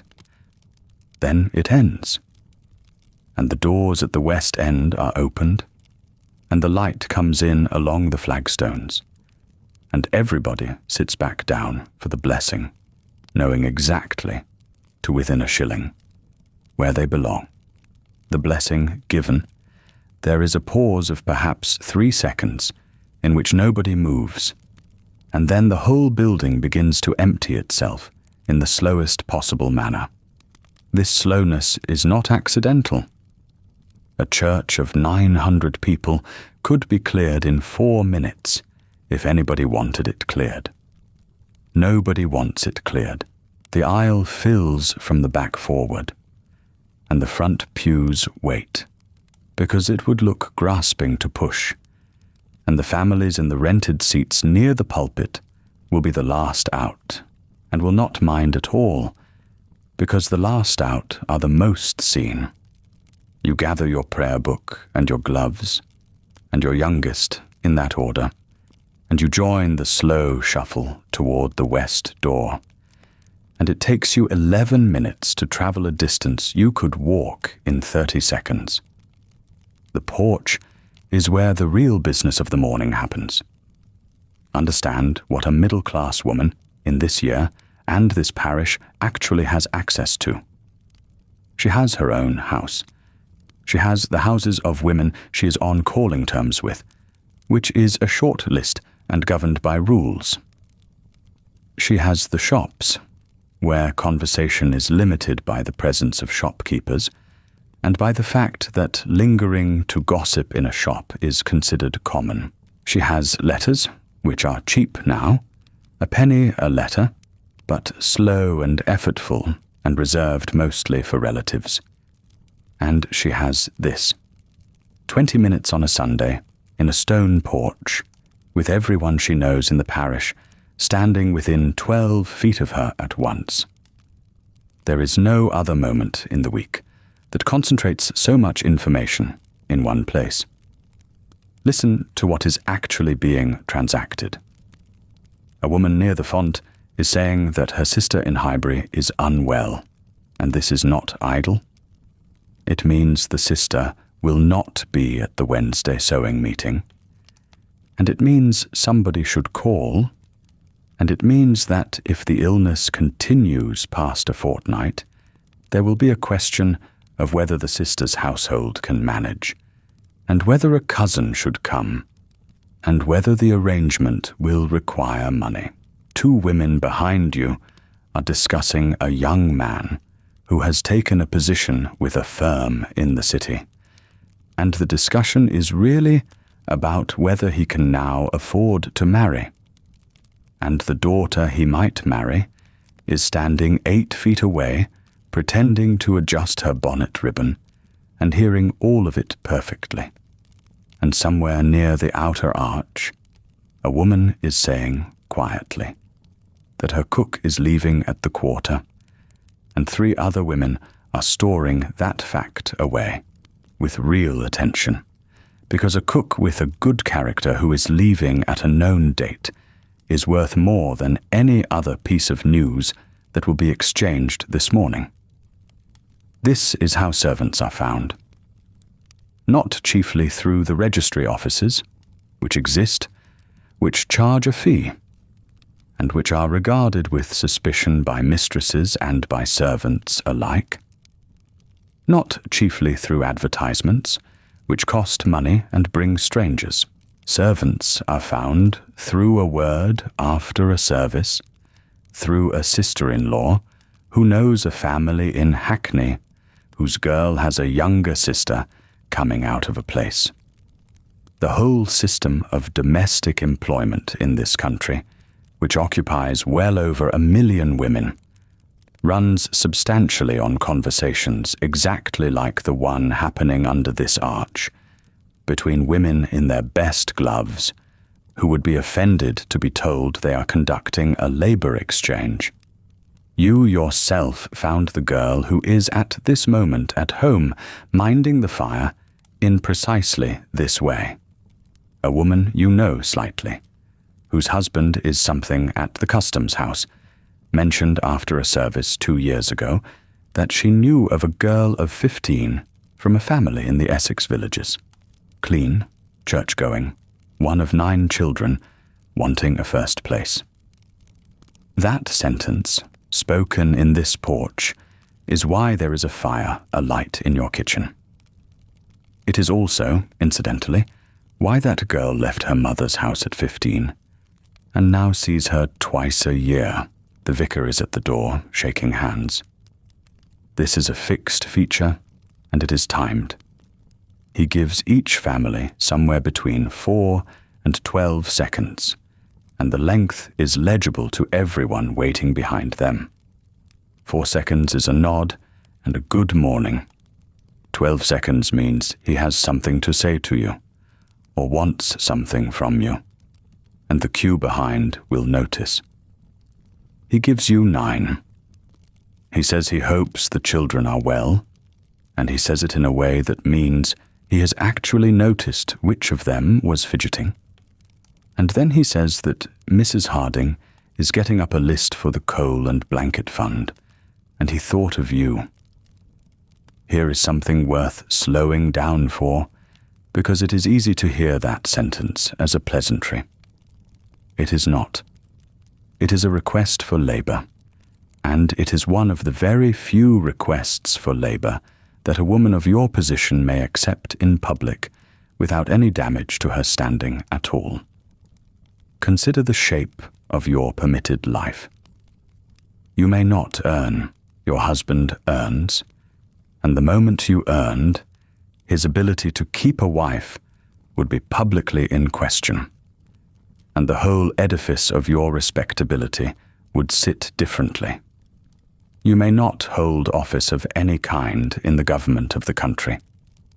You may not vote in a parliamentary election, though as a matter of fact, if you were a widow or a spinster holding property in your own name, you could vote in some municipal elections, which is one of the small, strange inconsistencies of the arrangement. You may not speak from a platform without being thought fast, but you may organize charity. Charity is virtue, and virtue is womanly, and so the entire administrative apparatus of parish relief in this country has been quietly handed to a workforce of unpaid married women, and it is enormous. The coal and blanket fund is a small thing, and it is still a real institution. It works like this. Subscribers put down a sum annually, usually between 5 shillings and £1, according to what they can bear. The subscriptions are collected, recorded in a book, and audited, in the sense that the list is printed and pinned up where everybody can read who gave what. The fund then buys coal in bulk in the autumn, when it is cheaper, and issues tickets. A ticket entitles the holder to 100 weight of coal or a blanket, and the tickets are distributed by the ladies of the committee, who decide who gets one. Sit with that last part. A group of women with no legal authority whatsoever, who cannot vote for the men who make the poor laws, are nonetheless deciding which families in 3 streets get fuel in January. They decide it on the basis of visits and on the basis of whether a family is thought deserving, which is a word doing an enormous amount of work in this decade, and it means sober and church attending and not asking too often. The work of it is not nominal.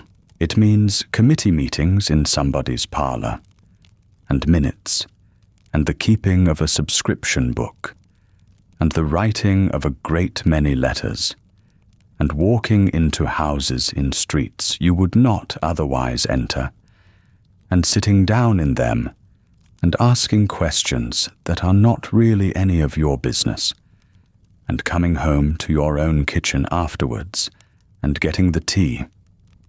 Women in this parish do the equivalent of a part-time clerkship for nothing, every year, and the annual report will thank the vicar and the honorary treasurer, who is a man, by name. You say yes. Of course you say yes. Saying no would require a reason, and the only reasons available are ill health or an existing commitment, and you have neither that would carry. Outside the porch proper, on the flagged path, a woman you know rather better catches your sleeve and says that she is having a few people on Thursday. Nothing formal, just tea. And would you come? Nothing formal, just tea, is a whole grammar. It means no more than 5 or 6 women. It means you need not order anything new. It means the invitation may be repaid in kind within about a month, without embarrassment on either side. If she had said dinner, it would have meant your husband, and an evening, and a hired girl to help serve, and something new about your dress, even if it were only a collar, and an obligation to return it in a form of roughly equal weight. And the whole calculation would have been different by several shillings and a good deal of anxiety. You say Thursday will do very well. And then the subscription list is produced, because it always is, and this is the moment in the morning you have been quietly arithmetic about since the vicar spoke. Somebody is holding a folded sheet with names down one side and figures down the other, in ink legible, and it will hang in the vestry. You look at the column. 1/2 crown appears twice. 5 shillings appears once near the top, from a household with a carriage. 2 shillings appears a good deal. 1 shilling appears, and it appears without shame, from women whose circumstances everybody understands. You put down 2 shillings, and you write it in your own hand, and as you write it, you are running the household budget forward in your head as fast as anyone in the city runs a column of freight figures. 2 shillings is a pound of butter and a little over. 2 shillings is 1/3 of what the girl in your kitchen is paid in a month. 2 shillings is the difference between the joint you will buy next Sunday and a smaller one. There is no line in your housekeeping book called charity. There will be from this afternoon, because you will put it there, and it will come out of somewhere else, and the somewhere else will be flour or coal or a length of stuff for a child's frock that can wait another quarter. Nobody will ever know that. That is rather the point of the list. Then it is over. The porch thins. The families move off up the road in their separate directions, and the bell has stopped, and the street that was a river of black and grey an hour ago is simply a street again, with a dog on it. You walk home the way you came, more slowly, because there is no clock to beat now, and because your youngest is tired and dragging on your hand. And when you reach your own door, and it is opened, and you step in out of the light, the house is warm, and it smells of meat, and something in your shoulders comes down 1/2 inch, because for the next 4 hours, nobody in this parish is going to look at you at all. The hall is dim after the brightness of the street, and the first thing you do, before your bonnet strings are untied, is listen. You are listening for the kitchen. There is a particular sound a kitchen makes when things are going as they should.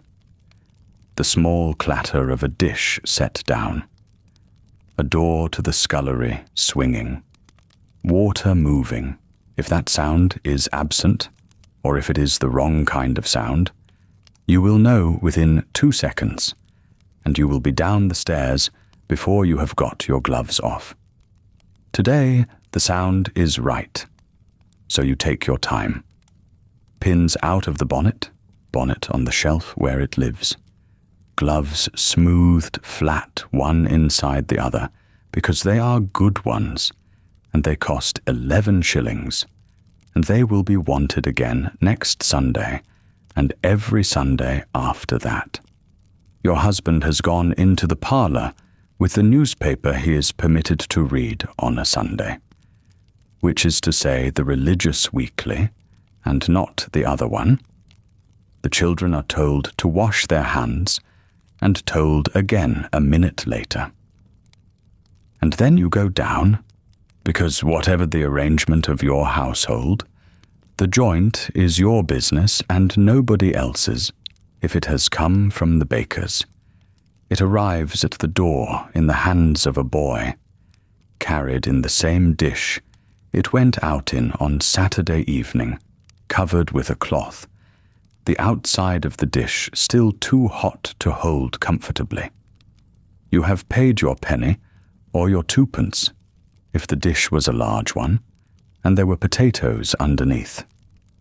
You take it in, and you look at it, and you make a fast judgment about whether the baker has been fair with you this week, because bakers were not always fair, and every housekeeping manual of the period says so in language that stops just short of accusation.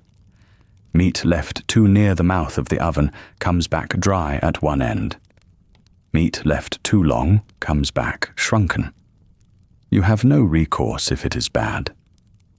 You will simply carve around it and say nothing, and next Saturday you will hand your dish to a different boy at a different shop.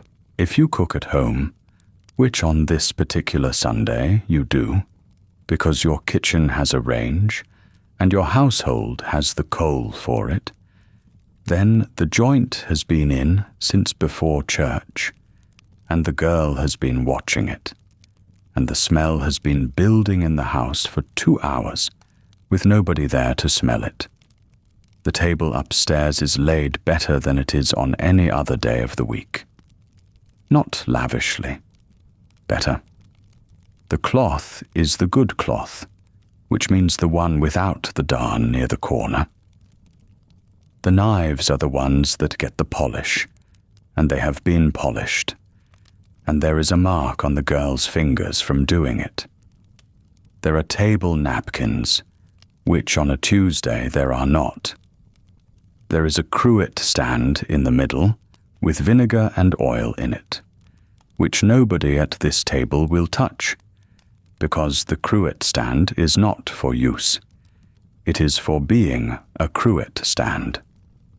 There is a jug of water, and there is beer for your husband.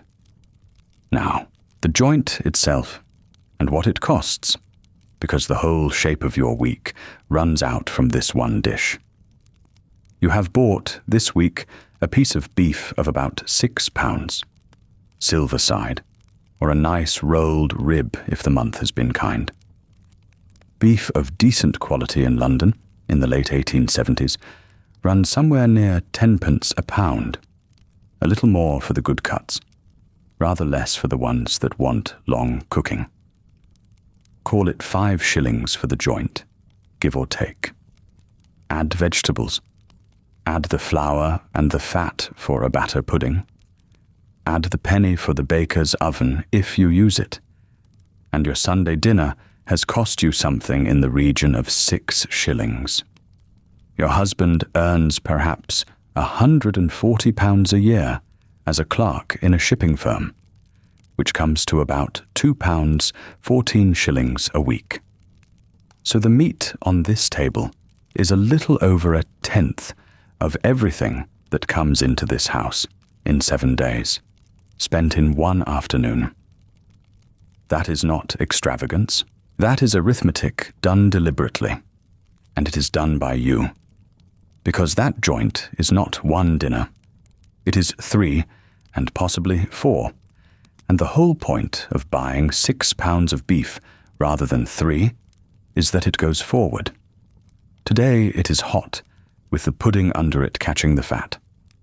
Tomorrow it is cold, sliced thin with pickles, and Monday is washing day, so a cold dinner is not a failure, but a plan, since you cannot boil sheets and roast beef on the same fire, on the same morning.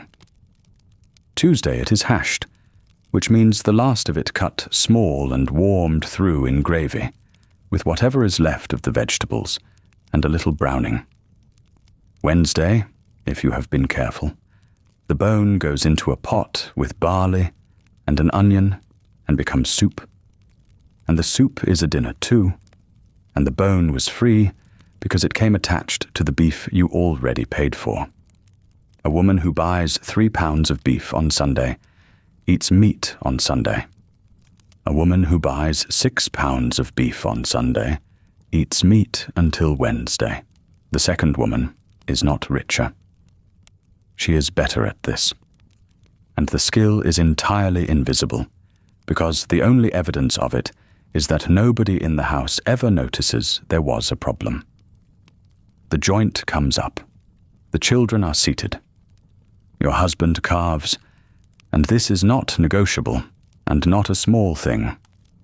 Carving at the head of the table is his one visible domestic office in the entire week, and he does it standing, with the good knife, and he does it a little slowly, and everybody waits. He serves your eldest first, then the middle, then the youngest, then you, then himself. The plates go round, the gravy goes round, the pudding is cut into squares. And downstairs, the girl who has spent the morning at the range, and the last hour carrying and setting and running up and down the stairs, is standing in the kitchen listening to the ceiling, waiting for the meal above her to reach the point where she can eat her own. She will eat from this joint, let that be said plainly, because it is true, and it is one of the few genuinely levelling things about a small household. In a great house with 15 servants, the kitchen eats separately from a different range of dishes altogether, and the upper servants eat separately again from the lower ones, with their own room and their own order of precedence. In a house like yours, with one general servant, there is one fire and one oven and one joint, and she gets a plate of it. Not the best cut. The end or the underside, or whatever the knife leaves. But the same beef. She eats it alone, in the kitchen, standing half the time, and she eats it after the family. And she eats it quickly, because the plates from upstairs are coming down, while she is still chewing. That is the arrangement. And everybody in the house understands it without a word being said. And the not saying is doing a great deal of work. Upstairs, meanwhile, there is conversation. And the conversation has rules. You may speak of the sermon. You may speak of who was at church and whether they looked well. You may speak of family, of the relations in the country, of a letter received. You may speak of the weather at some length, which is not a joke about the English. It is a functional subject that carries no risk.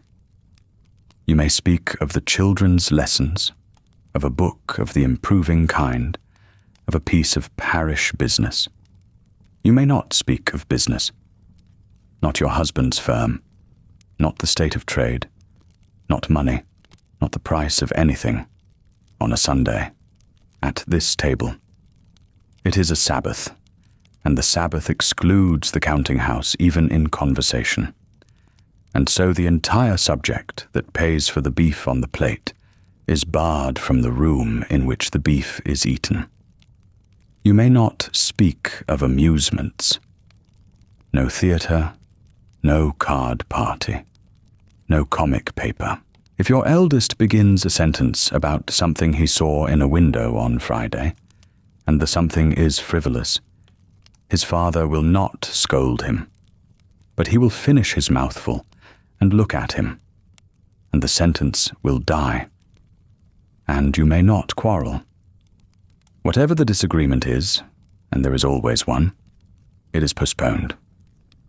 Sunday dinner is a performance of a family at peace, given for an audience of nobody, and the peace is real for exactly as long as the dishes on the table. So you talk about the sermon. You say the vicar was rather long. Your husband says the text was well chosen. Your youngest asks a question about a whale that is not strictly relevant and is allowed anyway, because it is at least a question about Scripture, and everybody laughs.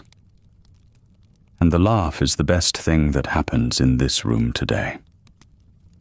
Then it is over. The plates are collected.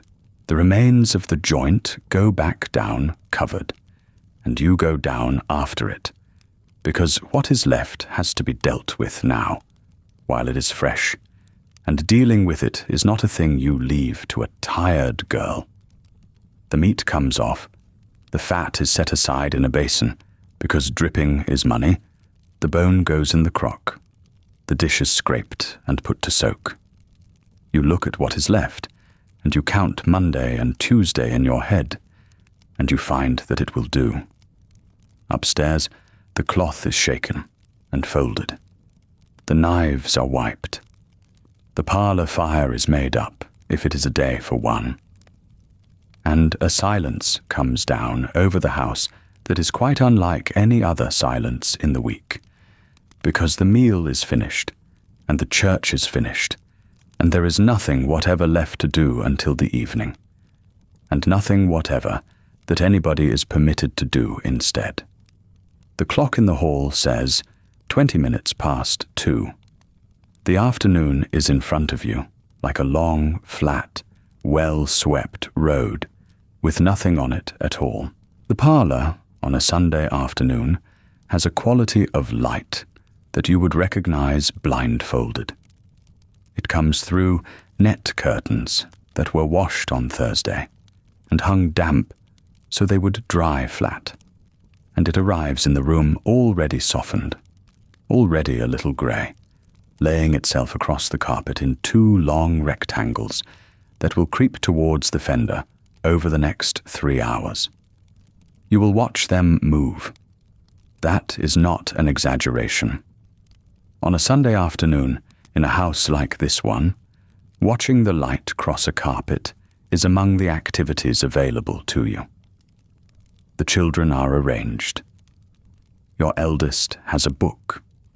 Your middle one has been given the smaller chair by the window because she asked for it first. And your youngest is on the hearthrug with his legs out straight in front of him, which is permitted, and with his boots off, which is not. And you will notice that in a moment, and not before. Your husband has the armchair and a volume of sermons, and within a quarter of an hour the volume of sermons will be resting on his waistcoat, and his eyes will be closed, and everybody in the room will understand that he is meditating. Here is something worth being precise about, because it is one of the details that people find hardest to believe about the Victorian household. The quiet of a Sunday afternoon was not simply a mood that descended on a tired family.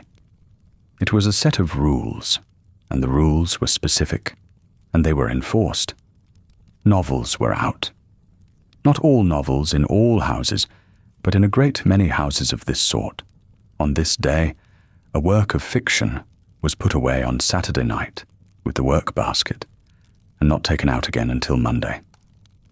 Cards were out, absolutely, and everywhere, and so was any game played with dice or counters, because a game implied stakes, and stakes implied the worst sort of frivolity. Music was permitted only if it was sacred. Sewing was forbidden, which sounds like a mercy until you understand that it applied to the pleasant sewing, the embroidery, and the trimming of a bonnet, quite as strictly as to the mending. And mending you would not have done on a Sunday anyway, because it was work, and work was the whole point of the prohibition. Whistling was frowned upon. running in the passage was stopped. In the strictest households, in the Scottish Presbyterian and English nonconformist families, where the Sabbath was kept with real severity, a child might be forbidden to look out of the window at the street, on the reasoning that the street was worldly, and the looking was an amusement. You are not in one of the strictest households. Your husband is Church of England, comfortably and without much heat, and the rule in this parlour is a moderate version of the general rule. Nothing that is obviously pleasure, nothing that is obviously labour, and a broad grey country in between where a sensible woman does what she likes, as long as she does it without noise. The severity varied enormously from house to house and from denomination to denomination. Two families in the same terrace, with the same income and the same number of children, might spend this afternoon in entirely different worlds. One with a piano, playing hymns, and a plate of biscuits, and a certain amount of laughing. The other in a room where the blinds were half drawn, and a child who hummed was spoken to. What is permitted is a shorter list, and you know it by heart. Improving books, which means sermons, memoirs of missionaries, natural history if it is reverent about creation, and the sort of periodical that carries a moral in every column, letters to relatives. And here is a small piece of Victorian hypocrisy you have never once heard anyone remark on, because letter writing is undeniably work of a kind, and it involves ink and a pen and an hour of concentration. And yet nobody has ever suggested that writing to your husband's mother in Colchester is a breach of the Sabbath. Rather the reverse. It is considered a duty of affection, which places it safely on the right side of the line. A walk is permitted, provided it is understood to be for air, and not for amusement, which means you may go along the road and look at the trees, and you may not go anywhere with a band playing.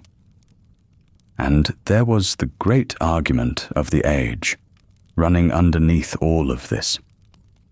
Whether the museums should open on a Sunday, whether the public gardens should, whether a working man who had one free day in 7 ought to be able to spend part of it looking at pictures, or whether that would set the whole nation sliding towards a continental Sunday, which in the language of the time meant beer and dancing, and a general collapse of the moral order. Petitions were got up on both sides. The debate ran for decades. The Sabbath observant societies had money and organization behind them, and for most of your adult life, they were winning. The children are set their task, because a Sunday afternoon is not entirely empty for them either. Each of them has a collect to learn by heart, and they will say it to your husband before tea, and there will be a mild disgrace attached to not knowing it. Your middle one has hers already, or says she has. Your eldest is moving his lips over the page with the particular sullen patience of a boy who could learn it in 4 minutes and has decided to spend 20. Your youngest is not reading anything at all. He is watching a fly on the window glass with an attention he has never once given to Scripture, and you leave him alone because he is 7, and because the collect he has been given is beyond him, and because you would rather he sat still and dreamed than sat still and cried.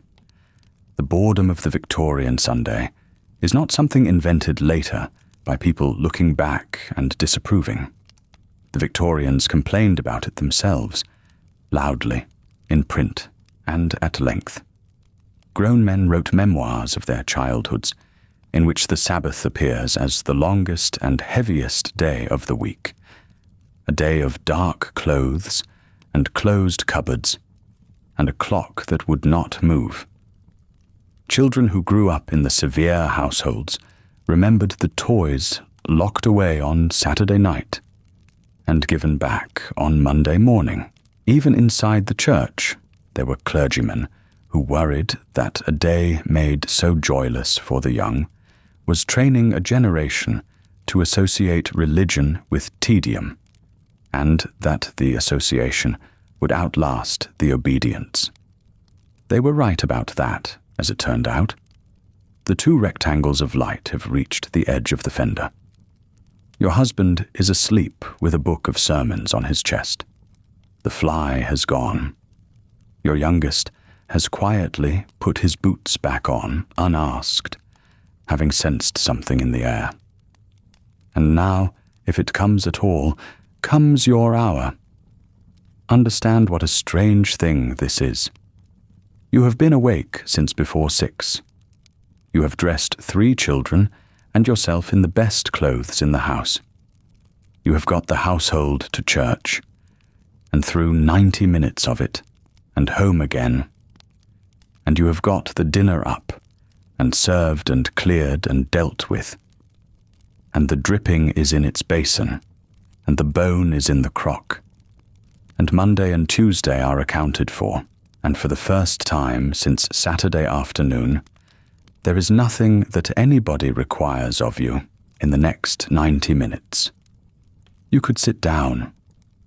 You do sit down in the chair by the window that gets the last of the light, with your feet on the low stool, and for the first minute or 2, you sit there in a state of mild disbelief, the way you do when you have put down something heavy, and your arms have not yet understood. What you actually do with the hour is a small and unglamorous list, and it is worth setting out honestly, because the fantasy of the Victorian Sunday afternoon is a woman in a chair with folded hands and a soul at rest. And that is not what happens. You write to your husband's mother, because it is her turn, and because a letter written now saves the effort of finding the time on Wednesday. You read 4 pages of a missionary memoir and retain none of it. You go through the coming week in your head with your eyes closed and everybody in the room believing you are dozing. And in the course of that, you settle the question of the washing. Decide that the grocer's account must be looked at on Tuesday. Remember that the boys' boots will not last the month, and calculate whether they can be made to. This is not rest. It has the outward shape of rest. It is the only quiet hour in the week, and you spend a good part of it doing the arithmetic of the next 6 days, because there is nowhere else to put it. And then, for perhaps 20 minutes, you do genuinely stop. The light goes off the carpet and onto the wall. Somewhere down the street, a door closes and a family goes out for their air. The room is warm and full of your own people, and nobody in it needs anything from you at this precise moment. And that is a rarer condition than any hymn ever mentions. You have been told your whole life that the Sabbath was made for rest. What you have never quite been able to say aloud, because there is no company in which it could be said, is that the rest was designed by people who did not have to lay the tea afterwards. The clock strikes 4. Your husband opens his eyes with the air of a man returning from serious reflection. Your eldest closes his book and says he has his collect.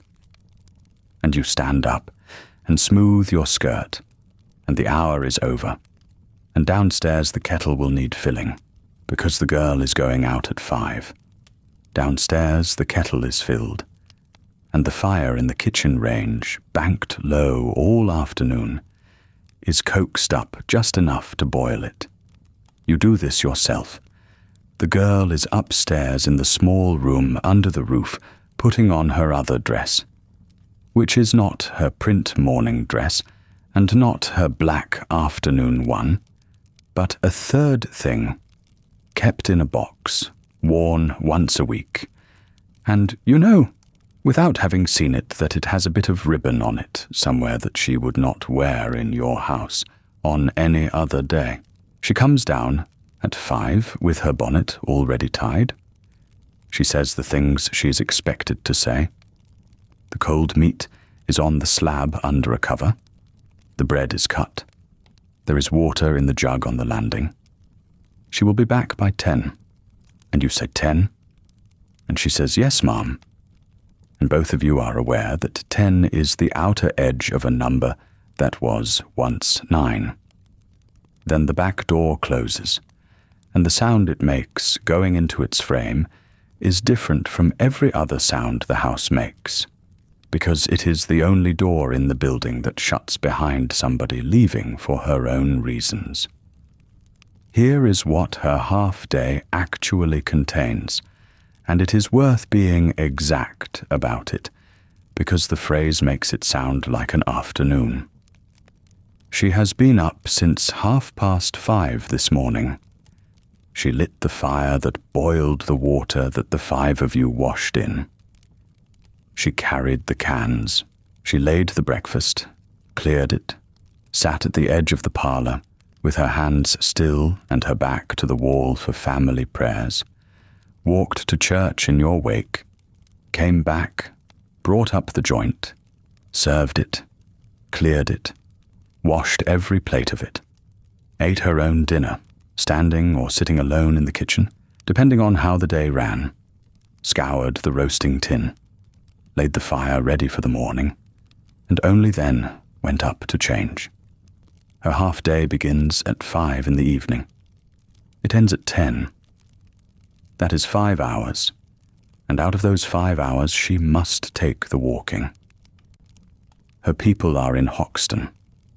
That is a walk of something over half an hour each way in good weather, and she will not pay for an omnibus out of a wage of about £16 a year with her keep, because £16 a year is roughly 6 shillings a week, and an omnibus fare each way is not a thing a sensible girl spends it on when she has boots.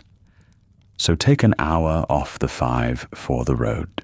She has 4 hours with her mother and her sisters, in a room that is smaller than your kitchen and holds more people, and part of that will be spent handing over money. Say it plainly. Somewhere in that 4 hours, she puts coins on a table. A girl in service at £16 sends home 2, 3, sometimes £4 a year, and the family counts on it the way you count on your husband's quarter day. That is the actual arrangement. She is not saving for herself in any meaningful sense. She is a wage earner whose wage is partly her family's, and the reason she is in your house rather than her mother's is that your house feeds her, and her mother's cannot. And this is the whole of it. This is the entire quantity of unsupervised time she is reliably given in a working week that runs, if you add the hours honestly, to something between 80 and 90. Not 80 hours of hard labour throughout. There are slack hours, sitting with mending, waiting for a bell that does not ring, but they are hours in which she is on the premises and answerable. And the distinction between being at work and being available is one that nobody in the household has ever needed to draw, because she is available from before dawn until the last person goes up. Some houses give a whole day a month besides. Yours does not, and you have never seriously considered it. And if you were asked why, you would say that the work would not allow it, which is true, and would not be the reason. So, the back door has shut, and the house is yours entirely, and there is nobody in it who can be asked to do anything. You lay the tea yourself. There is a particular quality to this, and you have never described it to anyone. The kettle is heavy when it is full. The tray lives on the second shelf. You carry the tray up the stairs, from the kitchen to the parlour, with your elbows out for balance, the way you did as a girl in your mother's house, before there was any question of anybody doing it for you. And your hands know the route perfectly well. The bread and butter is cut thin because you cut it thin, not because you told anyone to. The cold meat from the joint is arranged on the dish, with the good side up. The cake, if there is cake, is Saturday's. Nobody remarks on any of this. That is the point of the arrangement. The tea appears at 6:30, as it does every Sunday, and the fiction that you are a lady of a household with a servant remains undisturbed in the parlour, because the labour happened on the stairs where nobody was looking. On this one evening of the week, the whole apparatus of your class is held up by your own 2 arms, and it is held up successfully. And the success is exactly what conceals it. Your husband takes his cup and says the tea is very good this evening. Now, the question of the second service. The bells begin at about 6:30 for a 7 o'clock evensong, and the sound of them reaches the parlour through the closed window, and everybody in the room hears them, and everybody in the room is aware that everybody else has heard them. There is nothing compulsory here. No law obliges a family to attend twice. But the parish knows, and the parish keeps account, and the count is not written down anywhere, and is entirely accurate. A family that goes morning and evening is a family of a certain kind. A family that goes only in the morning is perfectly respectable, and always will be, and is also understood to be a family that goes only in the morning. That is the whole of the sanction. And it is quite enough, because everything your husband might want, and much of what your children will want later, moves through people who make that count without ever thinking of themselves as counting. The evening service is a different creature from the morning one. The morning is the full performance, the best clothes, the whole parish, the pew rent visible in the seating. The evening is thinner, plainer, and in many parishes deliberately so. The free seats are fuller. The clerks come, and the shopmen, and the servants who are out on their half-days, and the singing is louder because there is less starch in the room. The sermon is often shorter, and the lighting is gas, and the whole building smells of it faintly, warm and slightly sweet, under the cold stone. Tonight your husband will go, and take the eldest, and you will not. The reason is the tea things and the 2 younger children, and the fact that there is nobody downstairs. And the reason is offered aloud in exactly those terms, and accepted in exactly those terms. And it is also, quietly, the only decision in the entire day that you have made purely for your own sake. You would rather have the house. You would not say so. They go out at 7:20. You hear the front door, which is a different sound again from the back one, heavier and with the fanlight rattling. And then, for something over an hour, this house contains you and 2 children, and no adult who has any claim on you at all. You wash the tea things in the scullery, with your sleeves turned back. You put the meat away under its cover, with a hand over it against the flies, even in November, because the habit does not consult the season. You go up and get the 2 younger ones washed at the jug on the landing, which is a business of some negotiation, and into their nightgowns, and hear them say, what they have been taught to say, and the little one gets a story that is permitted on a Sunday, which narrows the field considerably. And she does not notice the narrowing because she has never heard a Saturday story to compare it with. You light the lamps. This is a small ceremony. You have never called one. Trim the wick, touch the match, put the chimney on, and the room changes character entirely. The corners going soft, and the window turning black, and giving you back your own reflection, with the lamp in it. At about 8:15, the church party comes back with the cold on their coats, and the report of who was there and what was said. And the eldest is sent up, and the parlour settles into the last hour. At 10:10, you hear the back door. She comes in quietly, because she has been told to, and you meet her in the passage with a candle, and she says, "Good night, ma'am," and you say good night, and you look at her face for the 2 seconds that the candle allows. She has been somewhere warm with people who use her Christian name without a surname attached to it. She has laughed at something.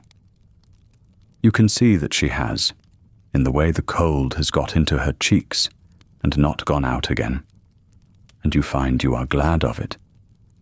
And you also find you are already thinking that the fires want doing at 5:30, and that she will be tired. Both of those things are in your head at once, and neither of them cancels the other, and you have long since stopped expecting them to. Then she goes up, and you bolt the door, and the week is very nearly closed. The bolt is a particular sound, iron into iron, one movement, and then the small settling noise the door makes afterwards, as the whole house accepts that nothing more will come in or go out until morning. You have heard it every night for 11 years, and you would know it in your sleep, and in fact you often do, because on the nights when your husband bolts it instead of you, you hear it from the top of the stairs, and your shoulders come down 1/2 inch without your permission. The candle in your hand throws your shadow up the passage wall. You do not go up yet. There was singing an hour ago. You should keep hold of that, because it was the best part of the day, and it will be gone by the time you reach the bedroom. Your second child at the piano, playing 4 hymns badly, and 1 hymn very nearly well, and the rest of you around her, and your husband's voice, which is not good but is loud and entirely unembarrassed, and the youngest singing words she has misheard and never been corrected on, so that in your house a certain line about the throne of grace has been about a throne of grapes since she was 4 years old, and nobody has the heart to fix it. You sang. You do not sing at any other point in the week. There is no occasion for it, and no hour for it, and on a Sunday evening there is both, and for about 20 minutes you are not managing anything at all. You are simply making a noise in a warm room with 4 people who belong to you. Then the lid came down over the keys, and the youngest was carried up half asleep and heavier than she has any right to be. And the eldest went with a candle of his own and a book he is allowed to read because a clergyman wrote it, and the house began doing what it does at the end of every day, which is get quieter, 1 room at a time. Now it is coming up to 10:30, and you are standing in the passage with a candle, and you are thinking about the copper. This is the thing nobody puts in the photograph. Sunday night in a house like yours is not the end of anything. It is the eve of washing day, and washing day is Monday. And Monday begins for the two women in this house at 5:30 in the morning, because the copper takes an hour and a half to heat, and the whole day collapses if it is not lit early. So while you are standing here with a guttering candle in your hand, feeling tired in the pleasant, loose way you only feel on a Sunday, another part of your mind is going through it like a list read out by somebody else. The soap is low. The soda is not. The line in the yard wants moving because the wall has been wet all week, and the sheets will pick up the green. The collars from today go in with Mondays, which means they will be wanted again by Thursday, which means starching Wednesday night. Your husband's second shirt has a cuff that must be turned before it can go in at all, and turning a cuff takes 40 minutes, and there is no 40 minutes anywhere in Monday, so it will have to be Tuesday. So he will wear the third shirt. So the third shirt is not available for Friday. So, you have not written any of this down. You never have. There is a household book on the shelf in the parlour with the tradesmen's accounts in it in your handwriting. But the actual running of the place, the whole machinery of it, lives nowhere except behind your eyes. And it runs continuously, including now, including during the second hymn, including in church this morning during the part of the sermon about the lilies of the field, who toil not. Consider what has actually happened today, laid out plainly. Your husband has rested. Genuinely, properly rested. He rose later than usual. He ate 3 meals he did not have to think about. He sat in a chair for 2 hours with a book, and slept in it for one of them. He sang. And he goes up tonight with nothing owing. Tomorrow he goes to the shipping office, and this day will have done for him exactly what the 4th commandment says it should. That is real. It is not a small thing, and it is not a thing to be resented. Your children have rested. In the constrained and slightly aggrieved way that Victorian children rested on a Sunday, which several of them grew up to write about at length and without affection. Your servant has had 5 hours out of the house, which is more than she gets on any other day of the week, and which she had to earn by doing the fires, the breakfast, the vegetables, and the washing up first, and which she paid for at both ends, because she will be up at 5:30 tomorrow, and she was up at 6 today. And you have kept the whole thing standing. You laid the fire orders. You ran the arithmetic on the joint. You got 5 people out of 1 door, washed and brushed, and on time to a church where lateness is a matter of public record. You managed 3 children through a service of an hour and a half, without food. You signed a subscription list for an amount you had calculated before you were asked. You served a hot dinner on the 1 day a week the kitchen is not supposed to be working. You got the tea out with your own hands, and put the plates away with your own hands, and heard a collect recited and corrected a hymn nobody else noticed was wrong, and you have not sat down for longer than 40 minutes at any point since 6 o'clock this morning. This is the arrangement. The day of rest is real, and it rests on 2 women, and one of them is upstairs in an attic room taking her boots off in the dark, and the other one is standing in a passage holding a candle and going through the soap. Here is what should be said about that, carefully, because it is easy to say it badly. You are not a victim in this passage. That word does not fit, and would be an insult to your intelligence. You are, by any honest measure, extremely good at something difficult. You are running a household of 5 people and 1 servant on a clerk's salary in a city that is expensive and getting more so, and you are doing it well enough that nobody outside this house has the slightest idea how narrow the margins are. That is a professional achievement. It requires memory, arithmetic, an understanding of credit, an understanding of people, timing, judgment, about 100 small negotiations a week, and the particular kind of forward planning that lets you see Thursday's collar from Sunday night. In another century, and in another body, this would be called management, and it would be paid.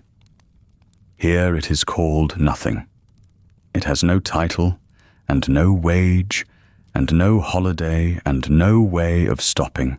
It appears in no account, and it is invisible in exact proportion to how well it is done, because the entire object of the exercise is that the house should look effortless. The better you are, the less anyone sees. That is not a tragedy. It is simply the shape of the thing, and it is worth naming clearly rather than dressing up. And the shape has one further feature, which you know about without ever having stated it in a sentence. None of it belongs to you. The house is rented in your husband's name. The furniture in it was bought with his salary, and in the law, as it stood for most of your married life, would be his in any dispute. The skill is yours, and the standing is his. If his health went, or his firm went, all of this competence would convert into nothing at all, because there is no position anywhere in this city where a woman of 34, with your particular abilities and no capital, can sell them. You would take in lodgers, or you would go to your sister in Hertfordshire. And 11 years of running a house on a knife edge would count for precisely as much as the shelf it is written on. This is not an accusation against your husband, who is a decent man who read a psalm this morning and sang badly this evening, and would be genuinely startled to hear any of it put this way. It is a description of a structure, and the structure is older than either of you, and neither of you built it. Both things are true at once.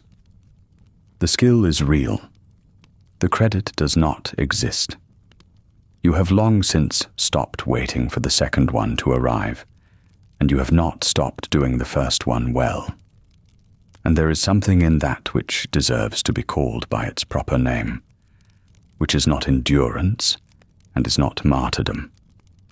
It is competence sustained for years in a room where nobody is watching. You go up. The stairs make the noise they make on the 4th and the 7th. On the landing, you can hear the youngest breathing through her mouth because she has a cold coming, and you note it, and it goes on the list with the soap and the cuff. In your own room, the fire is out, and the air is cold in the way that only a bedroom is cold on a Sunday, because nobody has been in it since morning. You unhook and unpin and step out of the day. The best dress goes on the hanger, and the hanger goes on the back of the door, and you smooth the front of it once with your hand, the way you always do, and then you put the cotton cover over it, and it becomes a plain grey shape in the corner that will not be touched again until next Sunday morning. The candle goes out.